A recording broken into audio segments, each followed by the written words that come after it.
undefeated at 3-0, and the Cubs won their home opener yesterday after a 4-3 come-from-behind victory against the New York Yankees last night. Tonight is a Twitter Tuesday, and we are going to reflect back on the 54-year anniversary of the Houston Astrodome, the first game ever played in the Astrodome, an exhibition game between these New York Yankees and the Houston Astros in 1965, 54 years ago today. So tweet us your favorite memories, your favorite pictures of the Astrodome in general. We'll have Reed Ryan here, obviously, to talk about the Astros, but also talk about his memories of the Astrodome.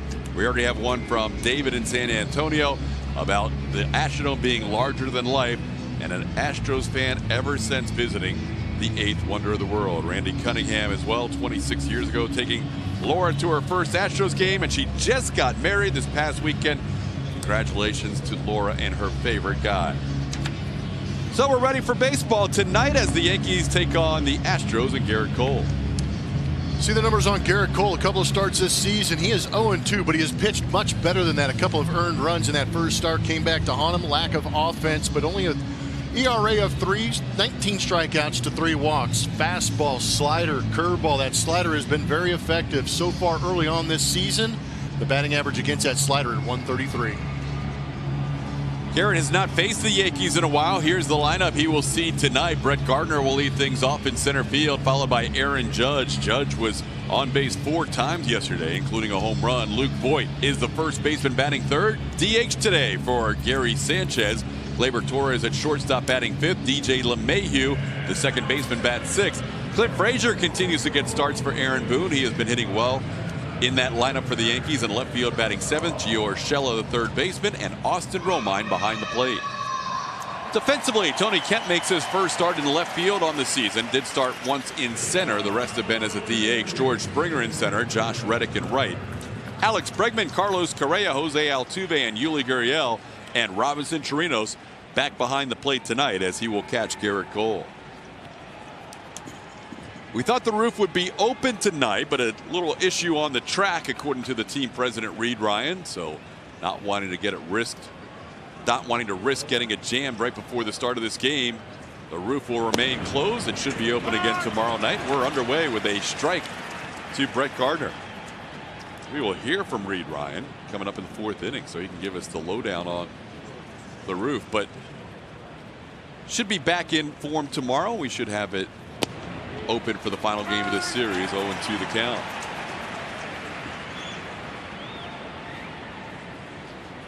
Garrett has not faced the Yankees since 2014 as a member of the Pittsburgh Pirates. Did not pitch against them last year as an Astro. Foul, almost caught at the plate. Chirinos had it in and out of his glove.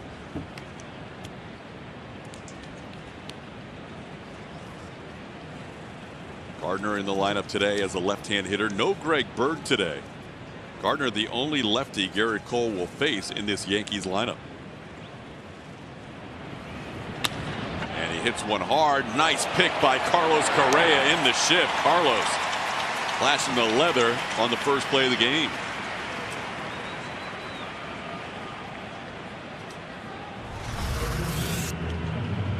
Nice pick on the shortstop, or the short hop by the shortstop, Carlos Correa.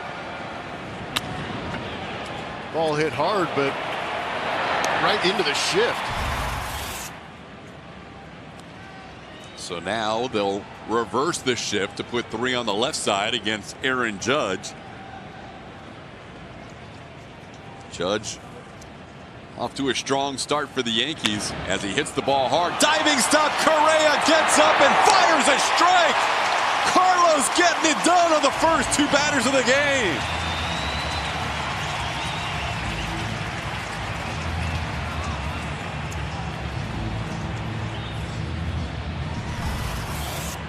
Sit back and enjoy, folks.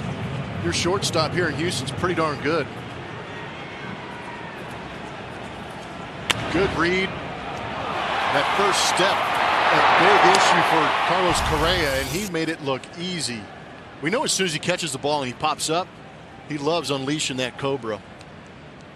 Aaron Judge could only smile. He's robbed of a hit by Carlos Correa. Here's Luke Voigt. Voigt swings the first pitch and drives one deep to center field, sending Springer all the way back, looking up, and this is gone. Straight away center field. Luke Voigt hits his third home run of the season, and the Yankees jump in front 1-0.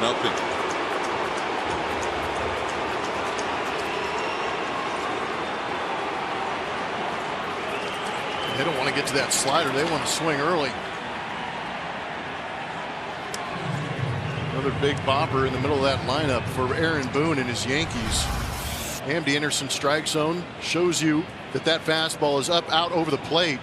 Wanted it down and away, and Voigt stood on it and shot it out to center.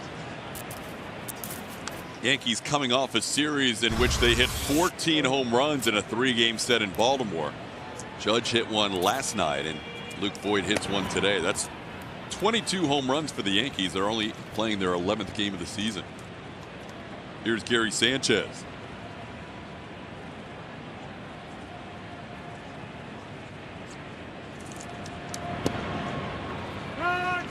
Over for a strike with a curveball. It's 1-1.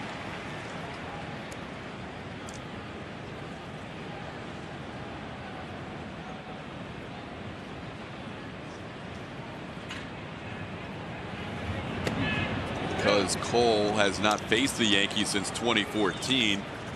Not a lot of at-bats in this Yankees lineup against Garrett. Gary Sanchez has never faced him.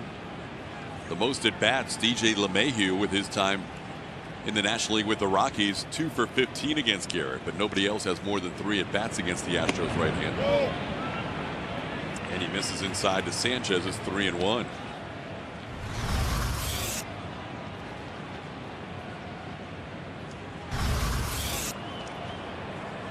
Sanchez starts the night tied for first in the American League with 6 home runs. He and Jay Bruce have the AL lead.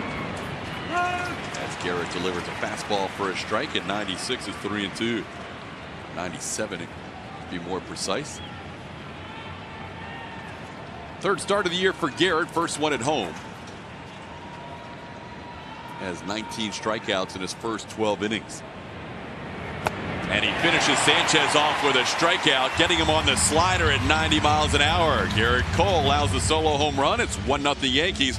Isaaga, George Springer leads off in center field, followed by Jose Altuve batting second and playing second. Alex Bregman has been rolling lately, 7-game hit streak. Michael Brantley, the cleanup hitter. Carlos Correa hits 5. Yuli Gurriel, Josh Reddick. Robinson Chirinos a big 2 RBI double last night, and Tony Kemp will bat 9th. Jonathan Loaisiga, there you see the numbers. April 3rd against the Tigers is his only start on the season. He went 4 innings, gave up 1 earned run, struck out 4, walked 3. He is a fastball, curveball, changeup guy in that order.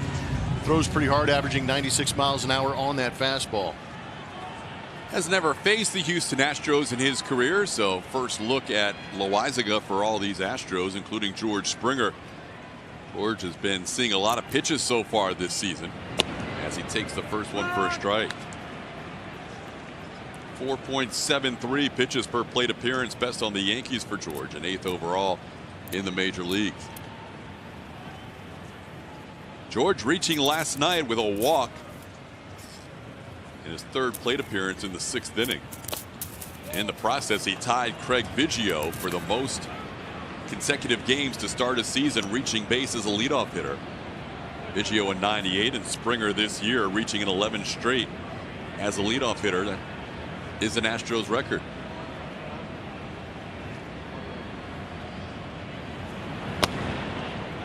George is getting all the killer bees with his season this year. He already got Jeff Bagwell earlier, matched his record with a home run in 3 consecutive openers. That's an Astros record. And last year, when he scored 100 runs for the 3rd straight year, it was Biggio, Bagwell, and Berkman, the other 3 who had scored 100 or more in 3 straight years. 2-2 the count to George.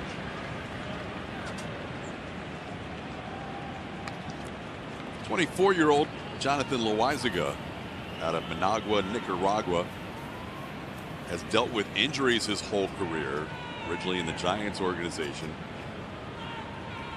And the Yankees have been patient with him, hoping that he can find a healthy season. Called 3rd strike. Vanover with a delayed call catches the outside corner. Springer goes down looking. StatCast is brought to you by Community Bank of Texas. We saw a big home run yesterday from Jose Altuve. Let's go down memory lane and talk about some of his longest home runs. The longest, 449 feet back in 2016. Highest exit velo, 112.3 in 2018 against Nathan Eovaldi. And then last night, combination of both, second longest and second hardest he's ever hit. That was right after A.J. Hinch asked for some runs. Yeah, he might want to start asking in like the first or second inning. Altuve with the blast last night on top of 3 hits on Sunday, and all those hits were infield hits. He hit the ball 3 times to the right of Marcus Semien with the A's, and all 3 times Semien was able to glove the ball and keep it on the infield, and all 3 times Altuve reached on an infield hit. Yankees have 3 on the left side against Altuve, and they will shift the Astros MVP as Altuve takes one for a ball. It's 2-1. So right now where Torres is playing, that's closer to where all those infield hits went against the Oakland A's. Absolutely, and that might be why they have that shift on. But we've also seen in the past, last year, that shift on, and Altuve's made the adjustment trying to go the other way. He's trying to leave right there. Loaizaga last year splitting time as a starter and a reliever, did much better as a starter for the Yankees last season. He had 4 starts last year, making his 2nd start this season.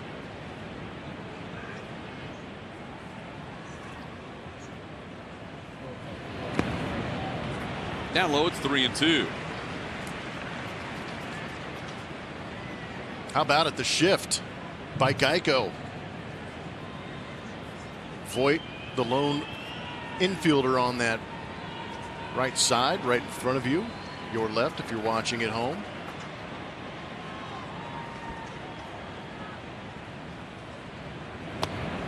Loaizaga has struck out Springer and Altuve to start this game. Loaizaga in his first start against the Tigers struck out 4 in 4 innings. Halfway there. It's a pretty good heater at 98 miles an hour on that outside corner. A little crossfire delivery.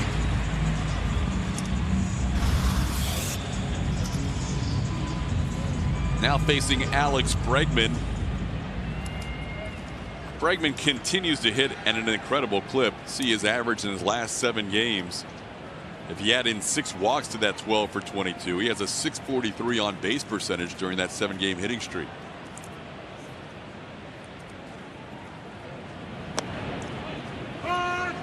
He has watched his batting average move up from 118 all the way to 351, where it sits to start tonight's play.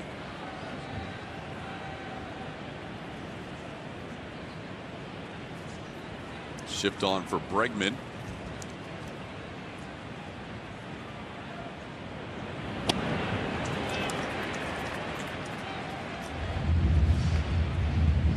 Change up at 91. Throws that thing hard. The scouting report I've got says he's averaging 88 miles an hour with that changeup.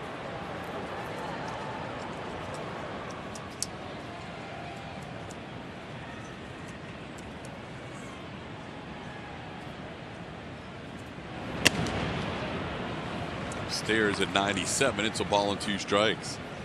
Loaizaga threw 70 pitches in his first start. He had not been stretched out too extensively this spring. 73 was the most pitches he threw in any outing.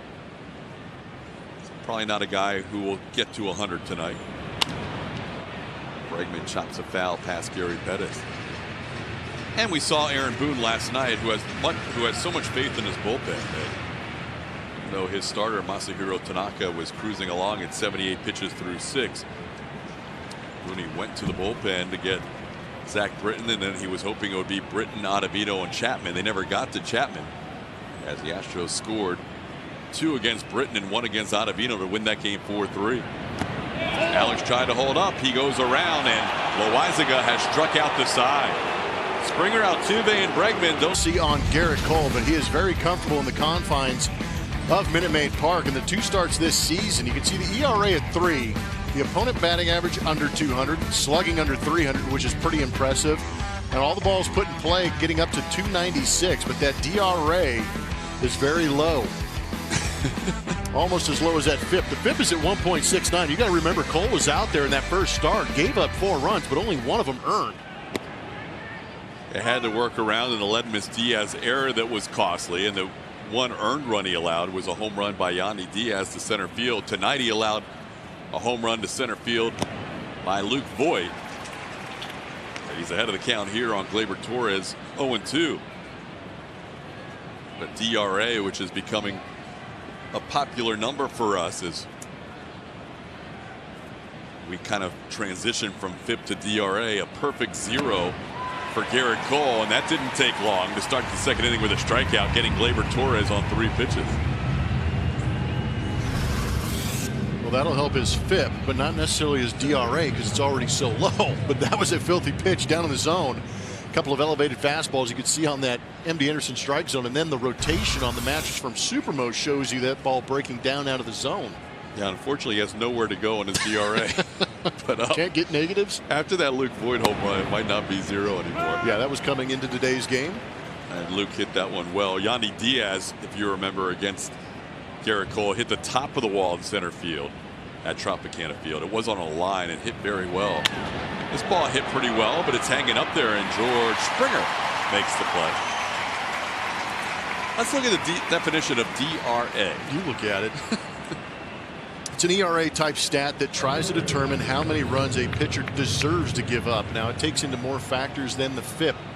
FIP is, like TK said a couple of broadcasts ago, the 3 true outcome for pitchers: walks, strikeouts, and home runs. But it takes into ballpark factors. It takes into temperature, even, as I was reading. So a lot of things going into that DRA, but just another term that we like to use here in the analytic world, trying to make these guys look very good. And to be honest, we're learning as we go along. That's a good point. And we'll know more in May and June than we know in April exactly what is determinant for that DRA. For example, that Yandy Diaz home run, I'm not sure, you know, why that doesn't count against his deserved run average, but possibly they're saying it wouldn't have been out in some other parts as it hit the top of the wall at Tropicana Field.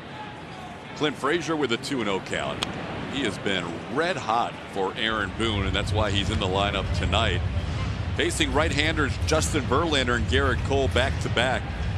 You go back to his final at bat on Saturday against the Orioles. He is 7 for his last 10 with 3 home runs and 8 runs batted in. Hit a 3-run home run in his last at bat Saturday and has been raking ever since. I'll tell you what, he's been getting around on some pitches. That 97-mile-an-hour fastball hurt. The pitch before fouled back. He did a good job staying on the changeup right there at 88. Was there any wrinkle in that? I really didn't see much movement out of that pitch. That's what makes me think it was a changeup.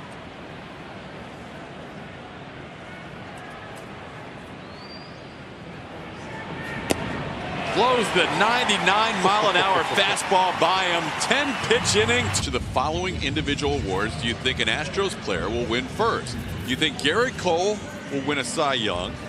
Or do you think Carlos Correa is going to win the MVP? Or C. Alex Bregman wins an MVP? Or D. Jose Altuve wins World Series MVP? Which of those occurrences will happen first? Cole Cy Young, Correa MVP, Bregman MVP, Tuve World Series MVP. Send your vote to @ATT Sportsnet SW. That's a tough one tonight. Good options, man. Yeah, really good options. I think there's no multiple choice or multiple answers allowed, so you got to pick one of those. But I'm gonna have to go get that troll account set up so I can vote more. Michael Brantley leads off against Jonathan Loaizaga, who was highly impressive in that first inning, needing 16 pitches to strike out the side, getting Springer, Altuve, and Bregman. Brantley goes the other way. Frazier on the move. Diving attempt. It's off his glove and towards the corner. Brantley on the move to second base. Play in front of him. He will hold up. Michael Brantley with a slicing double to lead things off here in the second inning. Good piece of hitting.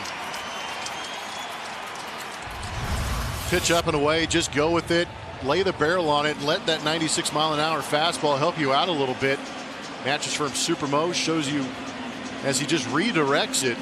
And again, playing those corner outfield spots is tough. Off the left-handed bat, that ball will be slicing away from the left fielder. And here at Minute Maid Park, a lot of left fielders played towards that left center field gap. So that was a pretty good run for Clint Frazier. Looked like he got there, but then the ball went off the top of his glove. Brantley with a double. Here's Carlos Correa.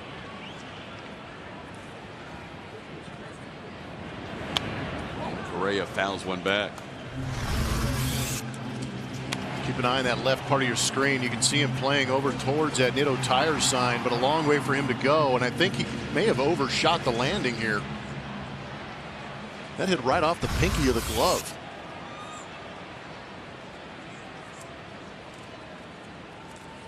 So now Correa, who is such a good hitter in this situation because he's always thinking about right center field.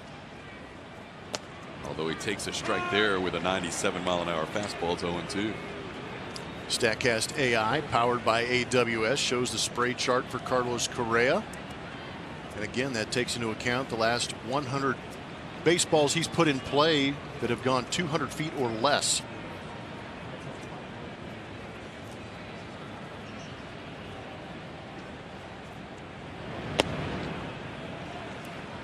Checks on the slider. It's 1-2.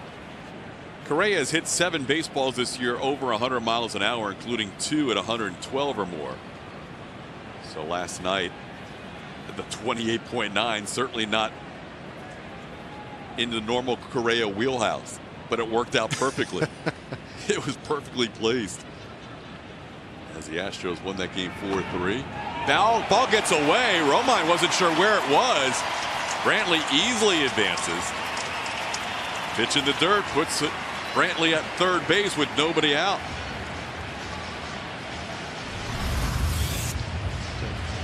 Change up, and Romine just kind of slid that way, and it opened up on the right-hand side as it hit the dirt and skipped off his glove. That is not a good feeling right there when you have no idea where the most important thing on the field is. Yankees will keep the infield back. Lone exception, Luke Voigt is kind of tight at first base. Though ground ball could score a run here for Correa. Chops one over the Yankees dugout.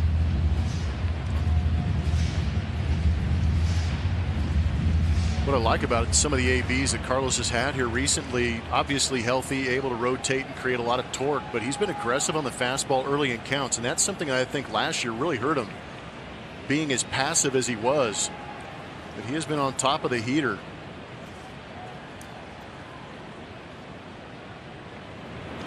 Doesn't chase here. It's 3-2. Good AB right now by Carlos Correa.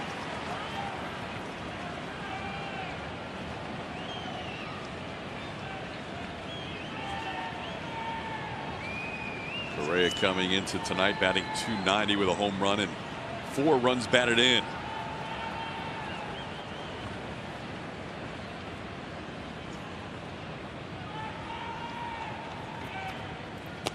Outside, ball 4. Correa draws a walk. Took some tough pitches in that plate appearance. First and third, nobody out.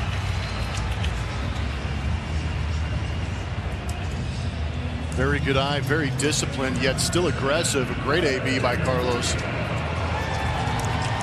Well, we've been waiting for this for Yuli, who hit over 400 last year with runners in scoring position, to get his first hit of the season with runners in scoring position this year. He's 0 for 7 after becoming the first Astro to hit over 400 over a full year. Brantley on third, Correa on first.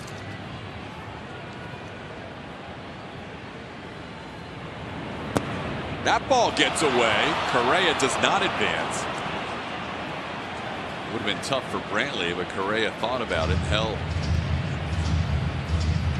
He called that a strike. Almost kept it in front. Sometimes I think with the framing these guys are doing these days, they're so conscious about trying to bring the pitch back into the zone that they don't actually catch the ball sometimes. Looked as if Romine got a little bit quick in trying to pull that ball back up. Do you get credit for framing if you drop it? No. It was a simple question, Todd. You don't have to horse laugh me. I mean, framing involves a ball in the glove. Because I thought it was pretty effective. Well, they just changed on the board, so maybe they did call it a ball. We'll get to the bottom of this. It's either 0-1 or 1-0. It's one or the other.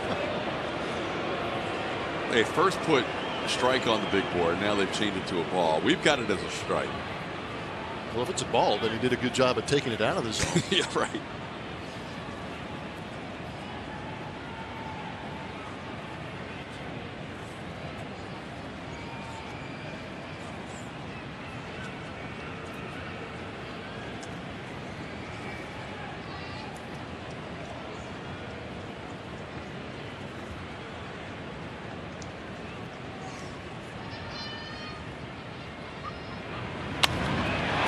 Sends one to right field. Judge going back. He is at the track, and he will make the play on the edge of the warning track.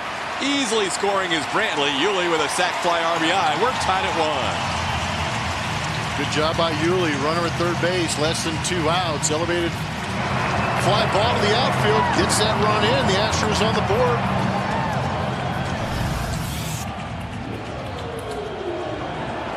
Just kind of inside out of it, but I think he went up there with the intent of getting something to drive to the outfield. Veteran hitter.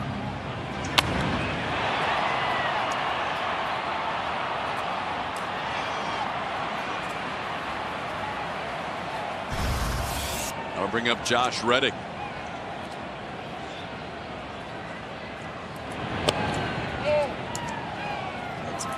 Ball taken outside. It's 1-0. That's where the extra 90 feet can be imperative. I know it was a tough read for Carlos Correa on that ball in the dirt, but had he advanced to second, he probably gets to third on that deep fly ball by Yuli Gurriel. Reddick will foul one out of play. It's 1-1.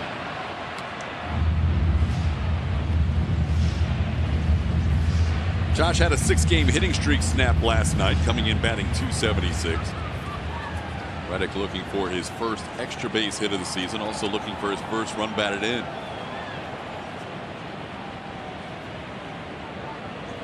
Astros, after only 16 pitches in the first inning, making Loaisiga work this inning.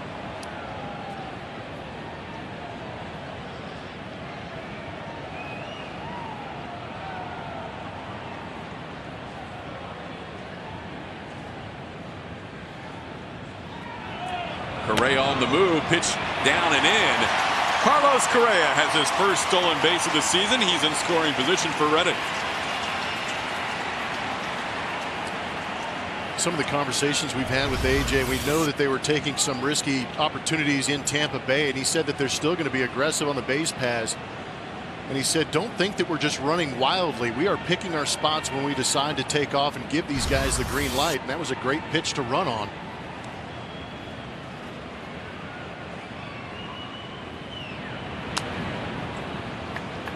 Two and two the count to Reddick. They ran a bunch in Tampa Bay and then continued that in Texas, and then we didn't see much running against Oakland, but looks like AJ's going to push the pedal a little bit more than he did last year with that. And take into account too the 2 boxes that we saw behind home plate from Romine. You know, AJ Hinch, being a former catcher, might understand that Romine's having a tough time getting a glove on some of the pitches that Loaisiga's throwing. Cue towards the shortstop hole. Glove by Torres. Oh, nowhere to go. An opposite field infield hit for Josh Reddick. And the Astros have first and third with 1 out. Ain't pretty, but it's a hit.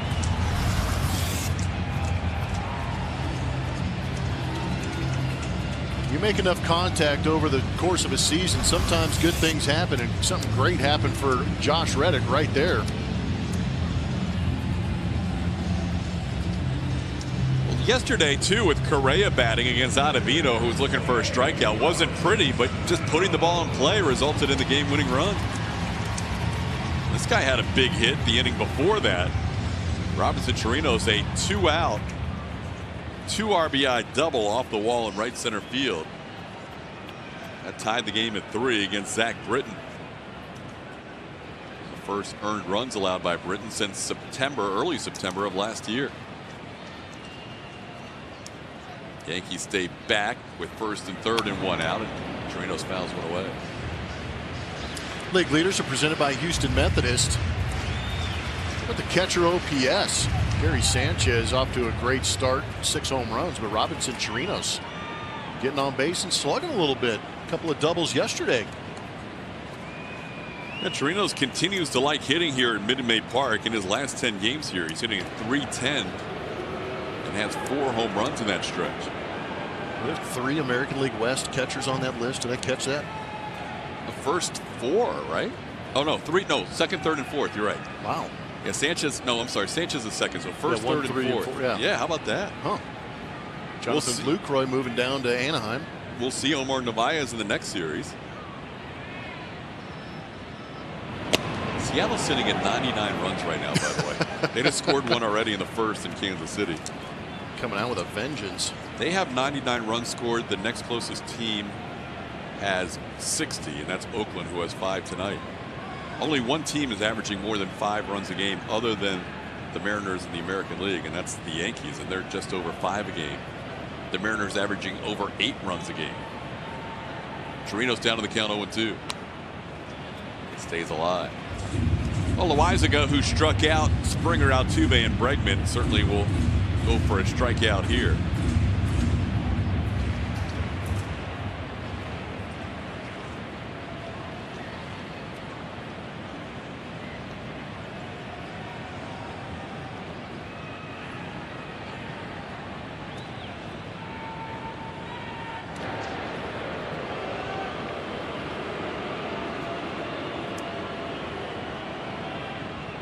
Runner on third, less than 2 outs. And we talk about the sac fly a lot. Some of the StatCast numbers we have show you that if that fly ball can get into that yellow greenish area, should be a pretty good opportunity for Carlos Correa to test the arms out there. And again, that takes into account the outfield arm and the speed of the runner at third base. That's how they calculate that depth. It'll depend on where the fly ball is to the corners, but I would imagine a routine fly ball to center field, Carlos is going to challenge Brett Gardner.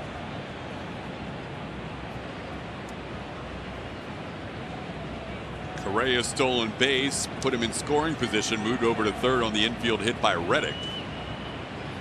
Now Chirinos trying to get the go-ahead run home. And he goes down swinging. Slider gets him for the 4th strikeout for Loaizaga, 2 away in the second.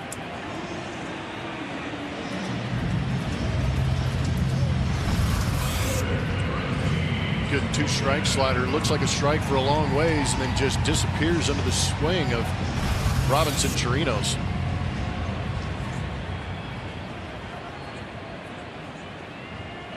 So now it'll be Tony Kemp's turn. Kemp, the number 9 hitter tonight, playing left field.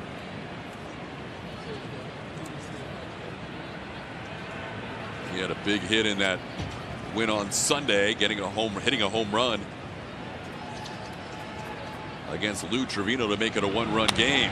Kemp sends one high in the air, pretty well hit. Judge going back. He is near the wall, at the wall, puts it away. Tony Kemp just missed a 3-run home run. We're still tied at 1. Astros tying it up on the sac fly by Yuli Gurriel. In 2019, like they did in 2017, you get your mattress free. We $13 million we gave back in 2017. Looking forward to giving away more this year. So come get a mattress. And if the Astros win it all, you'll sleep great and you'll sleep free, Julia. Well, you have done so many wonderful things. You just mentioned the money you gave back for the Astros winning, but what you did after Hurricane Harvey, too, and just opening your doors and helping out so many families. Why is it so important for you to help out this community? I think it's all about unity in the community. I think we all have responsibility for the well-being of our community. In fact, I was just at the Astros Northside Little League opening day the other day where the Astros did so many great things for the community. So I think if all of us need to pitch together and make the community come together, nothing brings them together better than Astros game. You're right. You like this team? You like their chances? Oh, yeah, absolutely. I have great players everywhere. I know, and you're sporting Bregman, too. I like it. Yeah, that's my guy. That's your guy. Thank you for being here. Thanks for doing this. Enjoy the rest of the game. Good to see you. Buy that mattress. Yeah. Get it free. I'm his favorite, guys. You're our favorite, Julia. Never a doubt. It's unanimous. Yep. Free, free, free. Yeah, hook us up with a discount. Gio Urshela will lead things off for the Yankees here in the 3rd inning. Try to hold up. He does, says Alfonso Marquez. And it counts 3-1. Did he hold up? I don't think so. Ooh. That would have had some good exit velocity if he made contact. That would have been Javier Baez-esque. See that one he got? Through the bat? Yeah. Well, that will not please Garrett Cole right there after a very efficient 2nd inning where he had 2 strikeouts on 10 pitches. He walks the number 8 hitter, Gio Urshela. Urshela is the guy that Justin Verlander walked in the 3rd inning and came around to score the 1st run against JV. That was when Urshela was the 9 hitter. Tonight he's the 8 hitter, and Romine bats 9.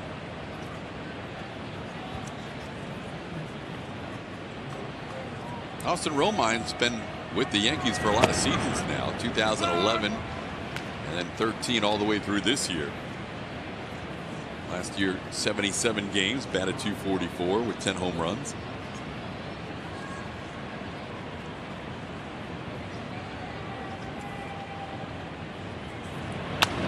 On the ground, base hit, right field. Reddick charges to keep Urshela at 2nd. The Yankees have the first 2 on here in the 3rd inning.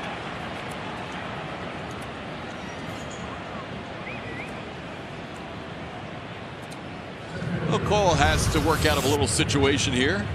Got some traffic. Slider catching a big portion of the plate. Romine just goes with it.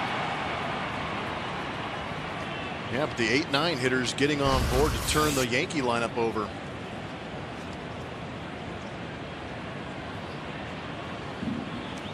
Now Brett Gardner will bat. Gardner grounded out to Correa on a nice pick his first time up.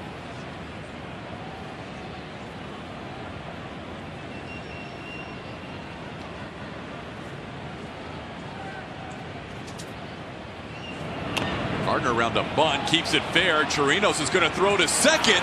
Out there. Gardner hasn't started to run yet. Out at 1st. Double play. Brett Gardner arguing at home plate, never ran down the line. And a double play started by Robinson Chirinos. Yeah, arguing the call is not going to help your sprint speed.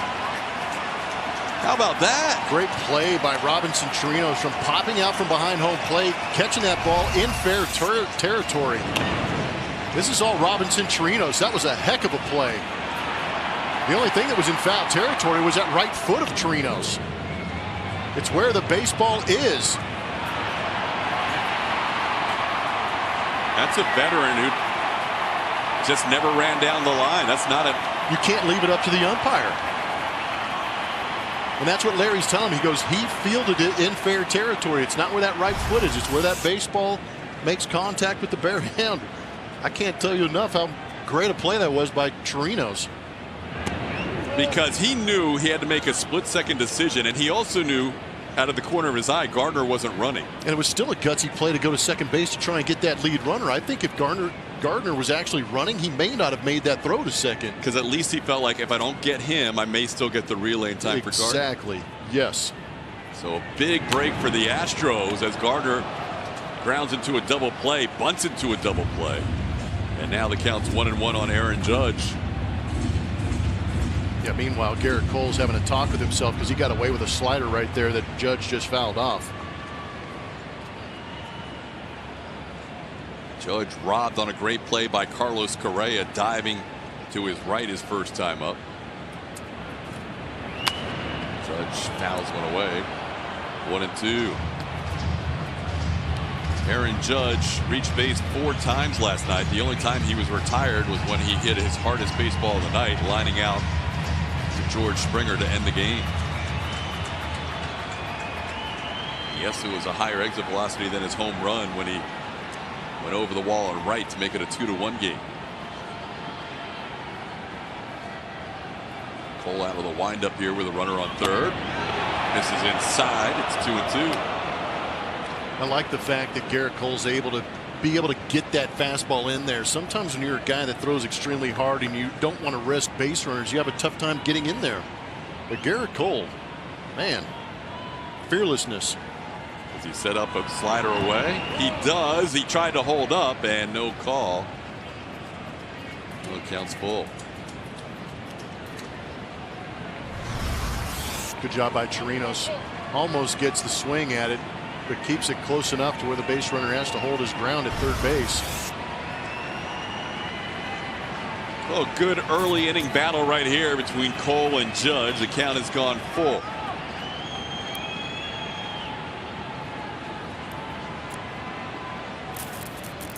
Should be an interesting pitch, just considering Judge is at the plate. The guy on deck hit a home run. Popped up, shallow right, coming on Reddick. He'll have a play, and Garrett Cole works out of a first and second. That was a game that went extra innings, the first ever game in an exhibition. On this Twitter Tuesday, Chelsea says my grandfather took this picture flying over the Astrodome while it was being built. That is awesome. Wow, how about that shot? Donovan first memories as early as '93. Nothing but fun memories. It's an iconic ceiling too. Oh my gosh, isn't it? Yeah, as soon as you see that, you know exactly where you are. Yep. We'll have Reed Ryan along to share some of his memories, and we continue to encourage you to send along yours on this Twitter Tuesday to @ATT Sports and @SW. Springer struck out his first time up, one of 4 strikeouts for Loizaga.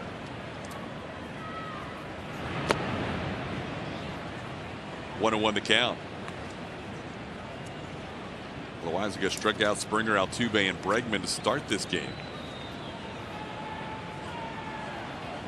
Second time through this lineup for the Astros. See if they make any adjustments, maybe pick something up off Loizaga that they can use to their advantage.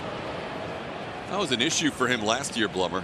He was really good first time through the lineup, second time not so much. Shock and awe. That's what big league hitters do. Sometimes they just want to go up there and see that release point from a guy they've never faced before and then make the adjustments moving forward, or they pick up on a tendency that they saw in that first at bat as far as sequencing. George misses that pitch at 96. It's 2-2. Last year, and against limited sample size because he only appeared in 8 games, 4 starts, 4 out of the bullpen. But last year, 146 batting average first time through, 294 second time. Made his big league debut June 15th of last year.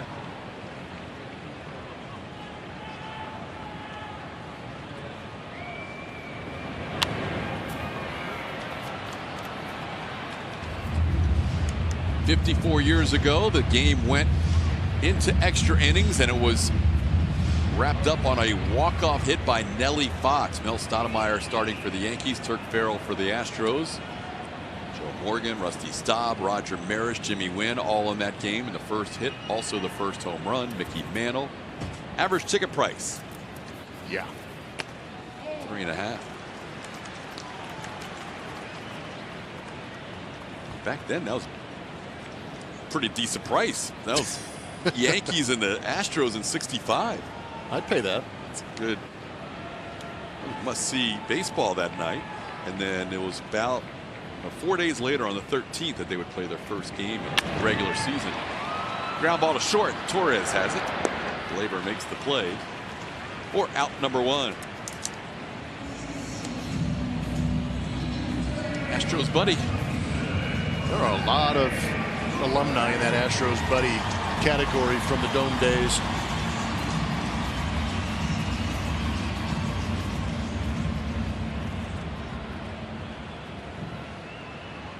Can you imagine rolling up on that thing and going, wait a minute, they're going to play baseball inside there?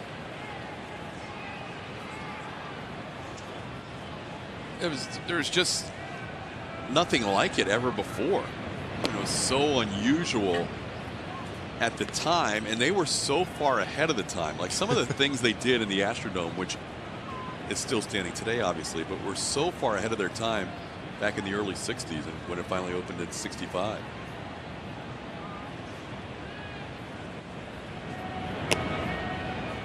They have a configuration inside there where the seating would roll out and a different configuration for baseball and football. And entire sections of seats would roll out on train tracks, and now you see that at different stadiums that have been built, you know, as recently as 20 years ago, but they were back in 50, 55, 60 years ago when those architects were dealing with the Astrodome. And then to put a roof over a stadium, what? Bold. The eighth wonder. Then they tried to grow the grass. That didn't go so well. Can't get everything right in No, 2K. no. Hence AstroTurf. 3-0 the count to Altuve. Green light, and he fouls one back. Like an aggressive swing on the fastball in the zone. Twitter Tuesday, Kristen sending in the latest tweet. Picture from a family photo album, 1986. Whoa. Orbit's great-great-grandpa. That thing is freaky looking. Wow.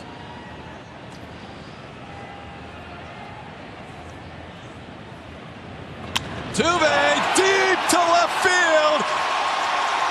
Jose Altuve. Back-to-back nights. He gives the Astros their first lead, 2-1.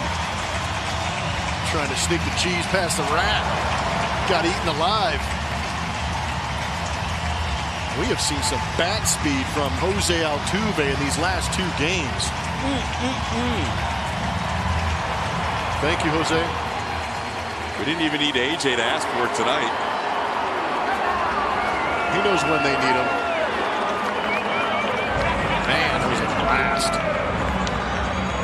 He's hitting some loud home runs in this series. He really is. 101.9 miles an hour off the bat. And a hug. That was just a leisurely hug for Tony Kemp. Well, he got him with the sunflower seeds. It was a combo effort. Here's Alex Bregman.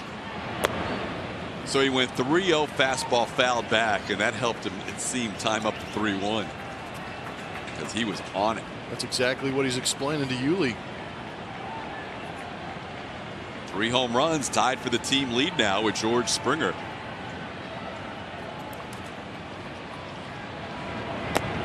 Alex with a count of 1-1.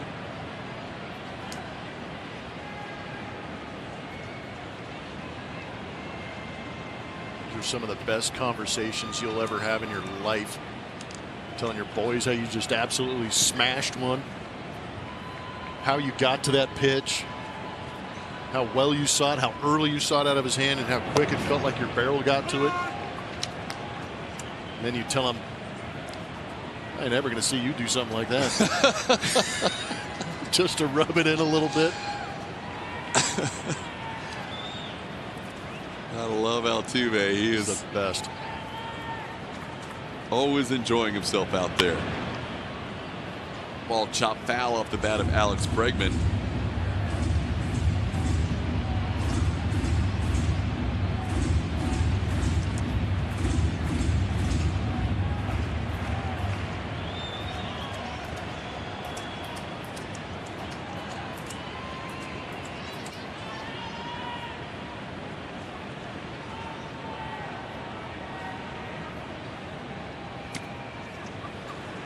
Was a historic home run for Altuve as well. Number 100 of his career. Congratulations, Jose. How about that? Reached the century mark in home runs.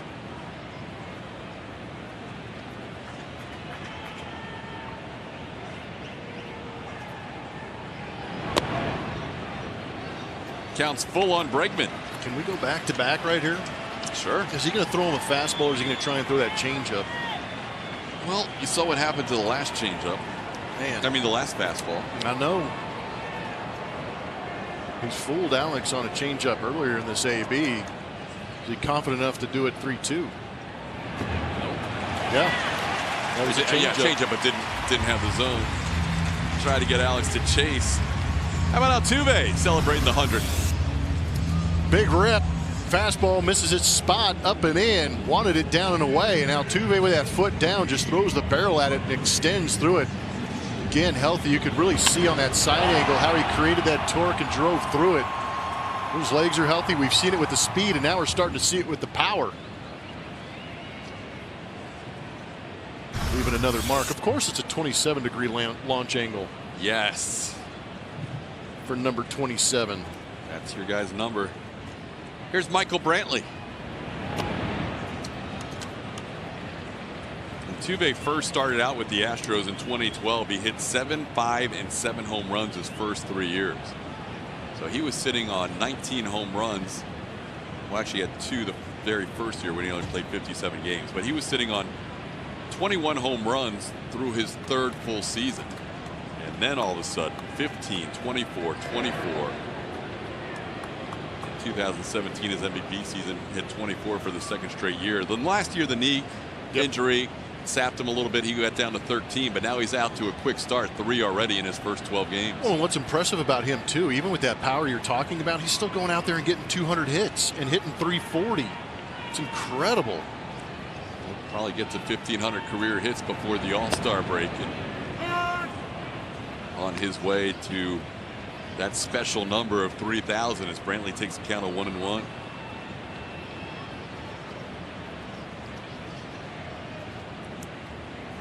Loaizaga allowing that solo home run, also the walk. Brantley doubled against Jonathan his first time up.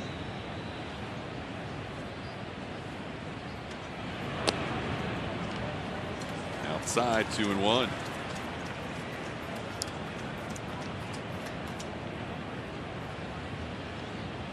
Springer an extended at bat before he grounded out. Altuve hitting a home run on a 3-1 pitch. Bregman walking on a 3-2 pitch. And now Brantley with a 2-1 count. Loaizaga 60 pitches right now, 1 out into the 3rd. And his lead at about 10-11 feet. He's in that go zone, that high percentage. See, the further he extends out there, increases the opportunity for him to steal that base. This is another good spot for the Astros with a guy like Brantley on their team now. Doesn't swing through many pitches. You almost don't want to run, though, because it keeps that first baseman on the bag and allows an opening on that shift.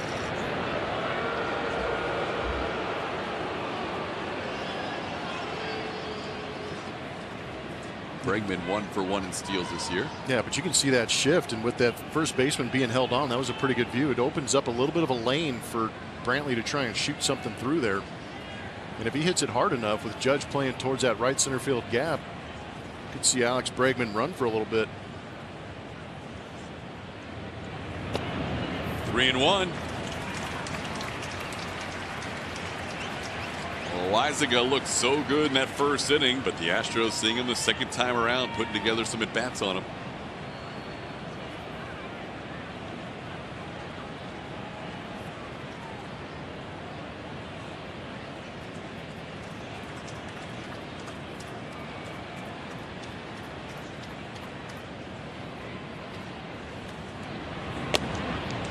Strike.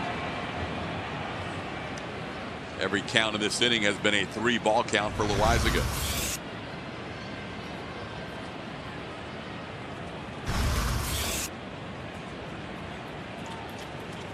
It's a good take, 3-1. Something on the edge like that. You don't want to take a pass at something you can't drive in a hitter's count. There goes Bregman. Pitch fouled away.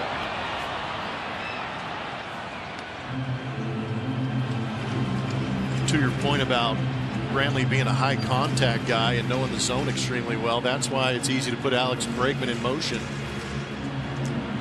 And on that play with the shift, Gio Urshela was covering second. See how wide open that left side got? So it was wide open. Brantley thinking about letting that ball travel a little bit. Not only that, but Bregman can almost try and race him to third base with nobody covering third. Might be a thought not even to slide, just keep going. Bregman goes again, wide open left side, sliced into left field. Bregman heading to third, the pitcher covering, and they collide with each other. Bregman's safe. Well, we said it was going to be a race to third base. Jonathan Loaizaga tried to get there, the pitcher, and he collided with Gleyber Torres, who was trying to also cover. Bregman, a heads-up play to get to third. Gutsy and heads up. You're right, because he knows who's covering. And with that ball hit right in front of Alex Bregman, he sees 3 bodies moving, and that is not an easy target for Clint Frazier to come up throwing. Watch his eyes. He's got his head up the entire time, and he knows he can beat Gleyber Torres there.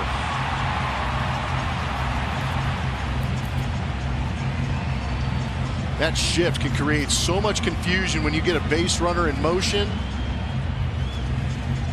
Good job by Alex getting back. This would be a great look at it. You can see him. He's sizing up Gleyber right there because he knows Urshela's out of the play. And you can't get mad at Gleyber Torres. He can't see out of the back of his head whether or not that pitcher is covering. You might hear something, but you don't necessarily trust it. And it's a pitcher covering on the move too. It's not like the pitcher was stationary. He's moving along with the throw as well. Yeah, Frazier's throwing to the bag and hoping somebody picks it up. No Player Does More is presented by HEB with Carlos Correa coming to the plate. 5-tool player. He's got the range. He's got the arm. Doing a little bit of everything here early on. Can hit for average. Driving this ball the other way. This is that arm we're talking about. Unleashing the fury and getting the out of Simeon on the relay. He's also got the pop too. Driving this ball up that first baseline for a big hit. First and third, 1 out for Carlos. And he misses that pitch. A little meeting at the mound. This has been an extended inning for Loaizaga. And that shift creates all kinds of issues, and that's something else that you've got to practice. You've got to know who's got coverage in situations like that. Astros taking advantage of it and also testing us up here because there was a lot going on.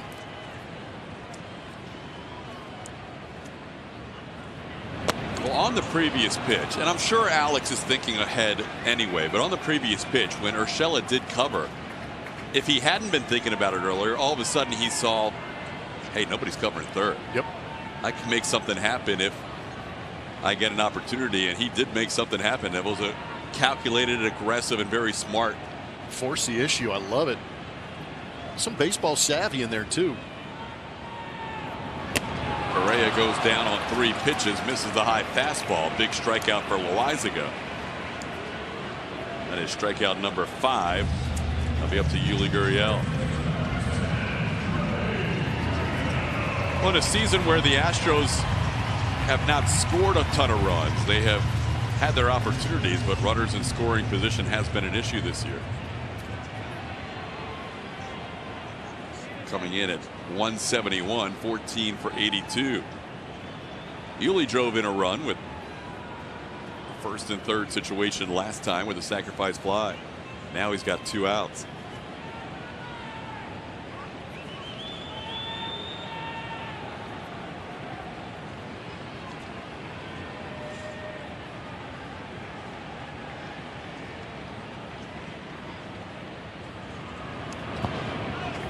Dirt. Blocked by Romine. Luis Cessa has been warming in the Yankees bullpen. Loaizaga up to 68 pitches. Aaron Boone might need 5 or 6 innings covered by his bullpen tonight. You've got to imagine Ottavino's out of that situation, throwing 30 pitches last night and taking the loss.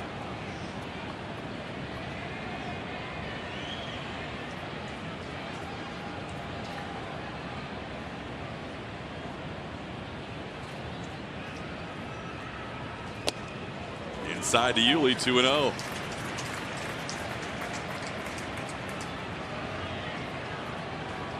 Loaizaga needed 70 pitches to get through 4 innings against the Tigers in his first start.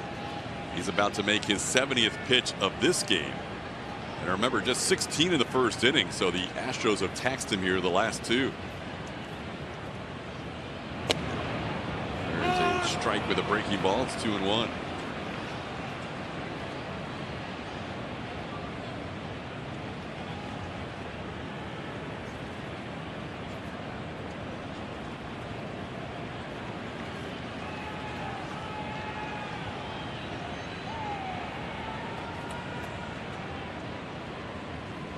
Yuli drives one to left field. Back goes Frazier on the track, and he makes the play in front of the wall. And that'll do it for the Astros. But Jose Altuve gives the Astros their first lead. Human lightning rod laid into one against Loizaga.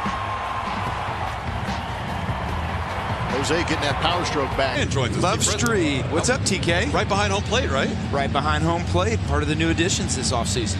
Reed Ryan joining us here to talk about Minute Maid Park changes and the Astros in general. This has been a great homestand after what wasn't their best road trip. I know. We're hitting it home. What's amazing. You know, it's year to year. But, yeah, playing good at home. Crowds have been great. And these guys had big smiles on their faces. They were ready to get back. Garrett Cole begins the fourth inning. Were you glad to have them back? I was. It was a long spring, you know. It was odd. We came home, we had the 2 exhibition games, and then we went right back to Florida. Yeah, it was bizarre how that happened. They didn't even have a chance to unpack or find that apartment. Opening day was a lot of fun. It was. It was a great opening day. Slowly hit towards Bregman. Alex with Luke Voigt running makes the play. You know, I thought it was actually one of the best flyovers I've seen. They came in low from center, surprised everybody. The Hall of Fame opened up.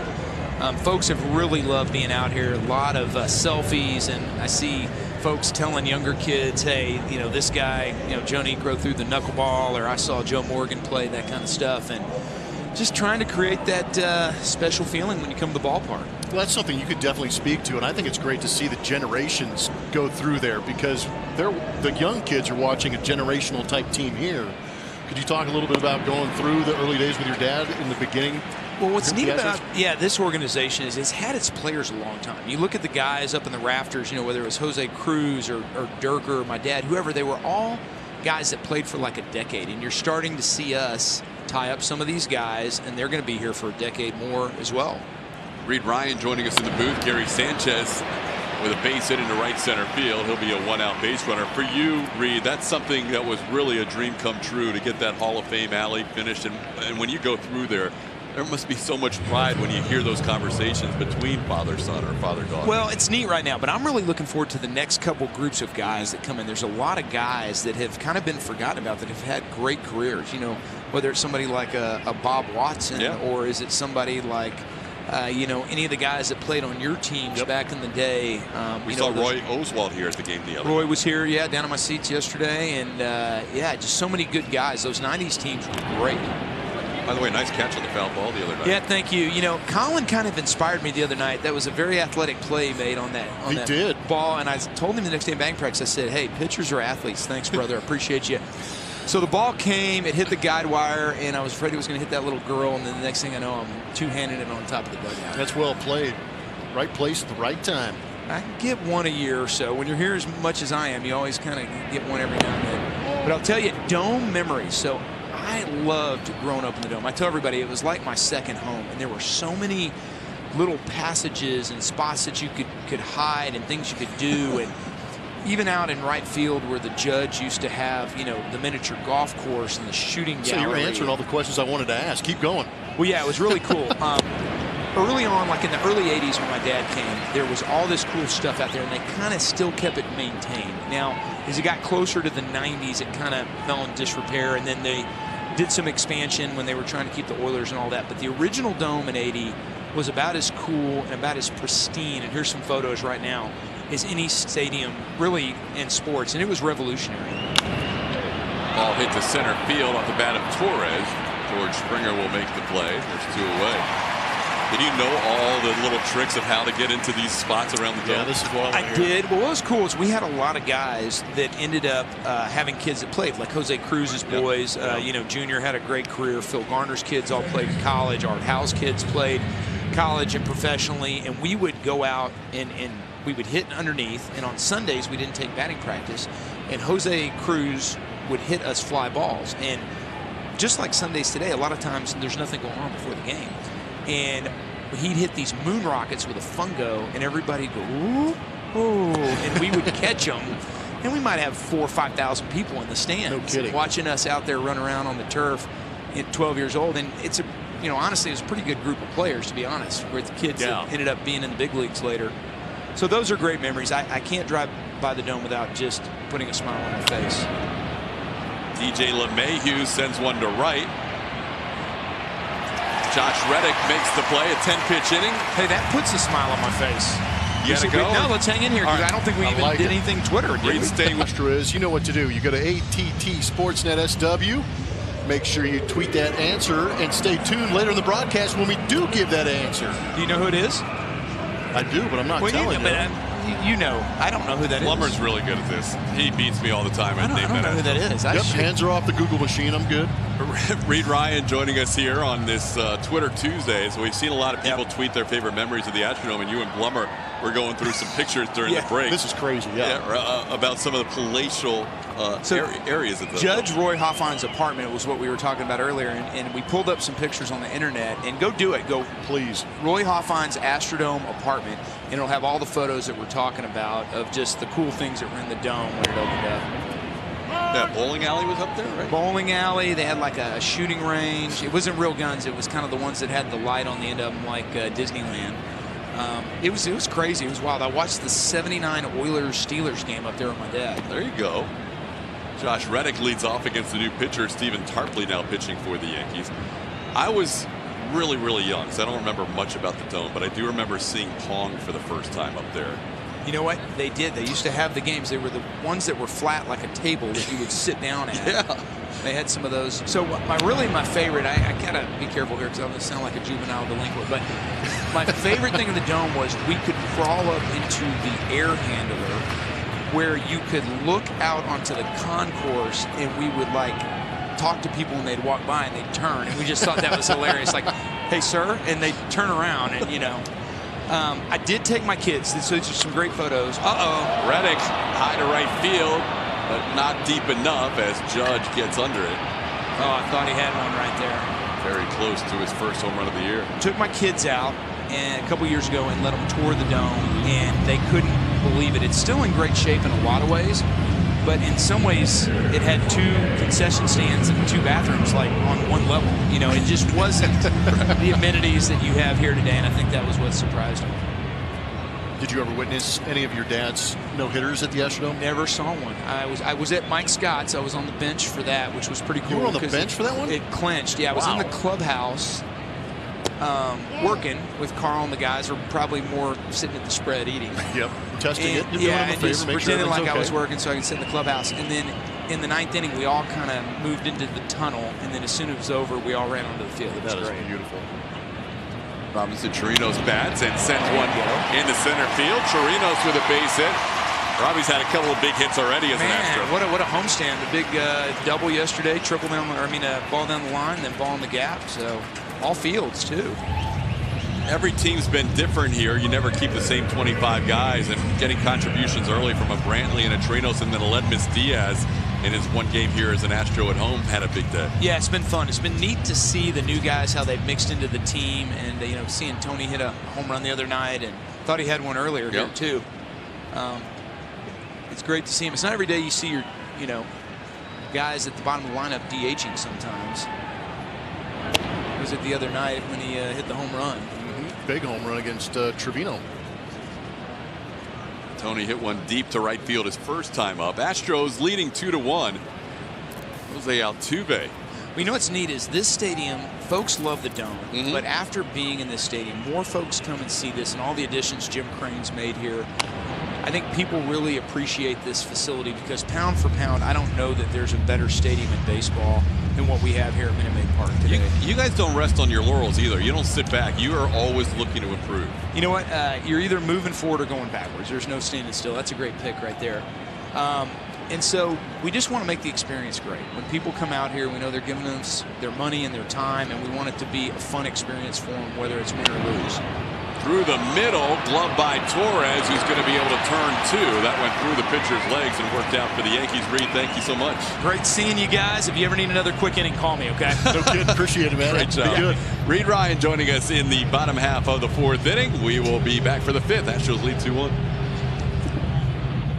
Ron Kolba, a lot of emotion, a lot of frustration for Garrett Cole as he worked through that game. He was not really happy with some of the calls, but had a little conversation with Kolba, moved on. I asked him how long it took him exactly to move on, because usually as a guy that plays every day, you can pretty much put it behind you before you get home, or by the time you get to the ballpark the next day. For a starting pitcher, it takes 5 days to get back to work. And Garrett said, yeah, it did. It did take a good day or two for me to get completely past it, but he did. And as far as how he's pitched, guys, he doesn't have a win yet, but he likes the way he's thrown the ball. There's just been a pitch he'd like to have back against the Rangers. There was one inning that he couldn't work through there against Tampa Bay in that first start, but for overall, he has felt pretty good. So just trying to improve, not really making any major changes early on, TK.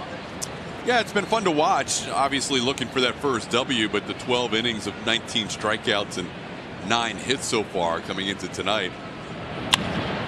As a line drive off the bat of Clint Frazier right to the left fielder Tony Kemp. We're out number 1 in the 5th. He expects so much of himself, and I really feel that when he takes the mound, he expects to strike everybody out. But it's interesting, a lot of talk around spin rates these days, and that fastball in 2017 got that much better in 18 and even better in 2019. I'm not sure what the conspiracy theories are going to tell us, but he is getting better, and that means more break on that curveball, and he might be getting adjusted to having a little more spin on both the fastball and the curveball during this season. Might explain some of the control issues that kind of come in and out for him. It's hard to improve or increase that much when you're already at an elite level. Yes. It's impressive to see those numbers jump up the last 2 years. Garrett Cole starting Urshela off with a couple of strikes. And it could be a couple of mechanical things with Garrett Cole, because you know, like Julie was talking about, this guy's trying to get better from start to start. So he might be tweaking some things, and he may have found something and he's just run with it. Ooh, wow. Okay. Good morning, good afternoon, and good night on the 3-pitch sequence to Urshela. First strikeout for Cole since the 2nd inning, his 4th in the game. It's almost as if he took he walked him in the previous AB and he took it out on him on this AB. He said, I didn't like that last walk. Ugh. That thing had great that was movement. Here's Austin Romine. Now keep in mind for Cole, even though he has pitched against them once before back in 2014, this was the team that originally drafted him. He was drafted right out of Orange Lutheran High School by the Yankees in the 1st round. You're drafted as a high school kid in the 1st round by the New York Yankees, 28th overall. That's tough to say no to them. But not only is he saying no to a historic organization, there's probably a pretty good load of cash coming your way from an organization like that too. Elected to go to UCLA and would end up 3 years later being the number 1 overall pick. So a pretty good decision by Garrett. 2-1 the count. Now pitching against them for just the 2nd time in his career. Last time as a Pirate, went 6 innings, got the win, allowed 3 runs.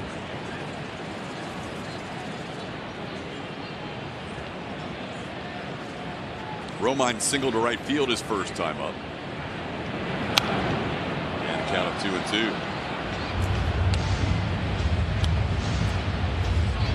Romine catching today. Sanchez in the DH spot. Voit at first base. That means Greg Bird not playing tonight.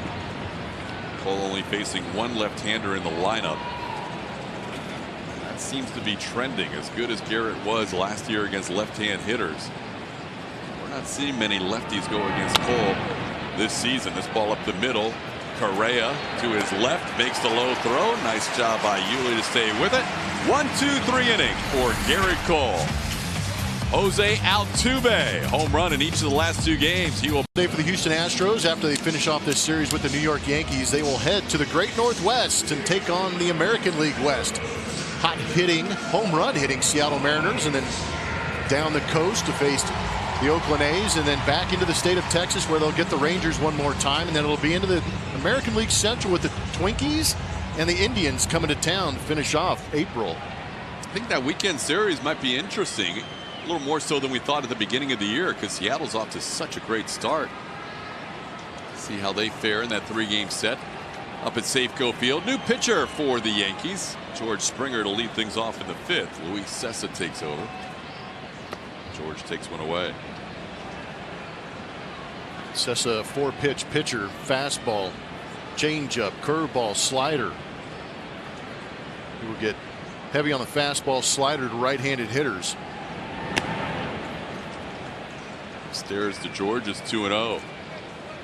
George 0 for 2 against the starter Jonathan Loizaga. Loizaga lasting 3 innings, allowed 4 hits and 2 runs while he was in there. He walked 2 and struck out 5, including striking out the side to start the game.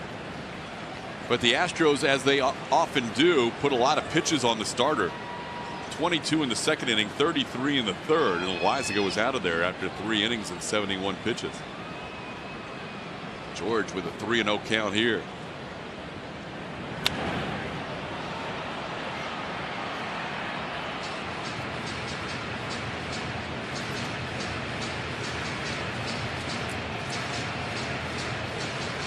George looking to reach base for a 12th consecutive game. That would be a new Astros record at the start of the season for a leadoff hitter. Right now tied with Craig Biggio. And he has done it. Springer reaches base for the 12th consecutive game to start a season. That's a new Astros record for a leadoff hitter. He'll be on first for Jose Altuve. Earlier in this ballgame, Altuve got a hold of one. Back-to-back games with the home run. Not cheapies either. He is fully leaning into some of these pitches and driving them out of this ballpark.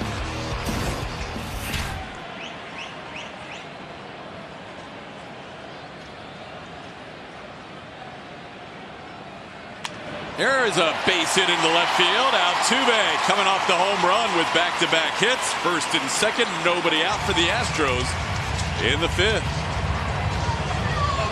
Let's see if this time the Astros can get something going. They've had base runners. They've left 2 on in the second and the third.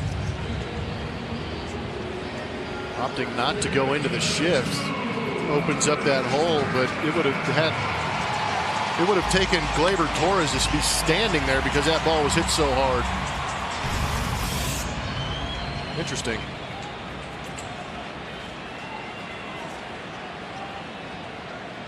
Now Bregman bats, a strikeout and a walk.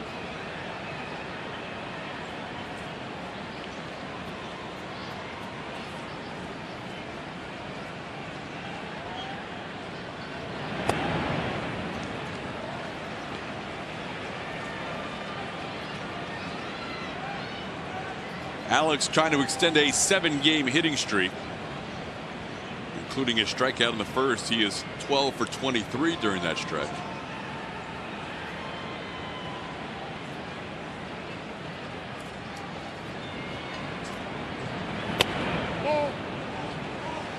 The count. Sessa walked Springer. Altuve jumped on a first pitch and singled into left, and now he's 2-0 on Bregman. He looks very good taking those first 2 pitches. A lot of guys in those dugout watching these ABs can tell how good a guy is going just by how he takes some of the pitches. Strike is 2-1.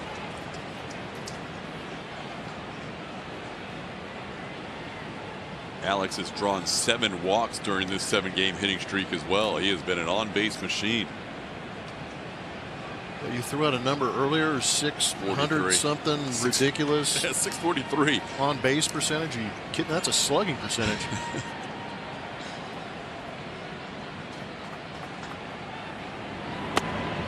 Yeah, coming into this game, he had been on base 18 of 28 times. Now it's 19 of 30. And he's 3-1. Yeah, and he's about to take a really good pass. If he gets a fastball to drive, be ready.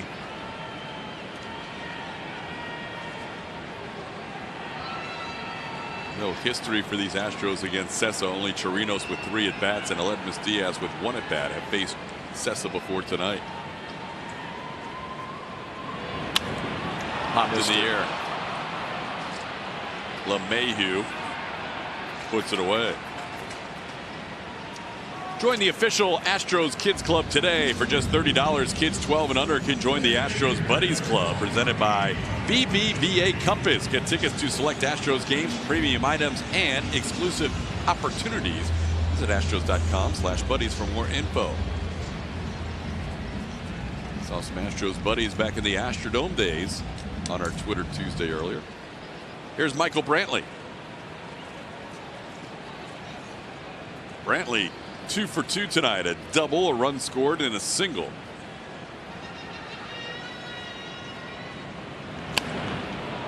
Takes a good rip and fouls one away.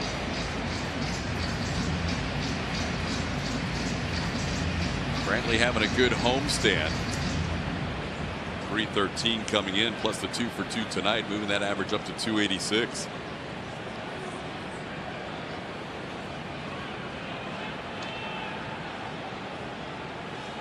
Brantley now 7 for 18 on the homestand. This is the curveball, and it's 0-2.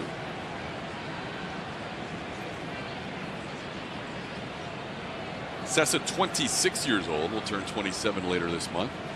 He's a guy that will go a couple of innings at a time. In fact, every outing for Aaron Boone in his last 11 since last April, he has gone at least 2 innings in all of them. I think he's hoping Sessa can get through the middle portion of this game.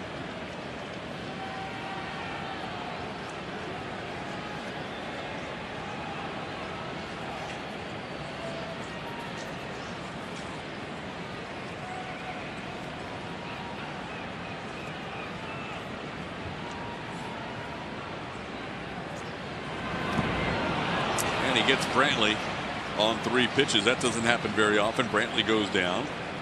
First strikeout for Sessa, 2 away in the 5th.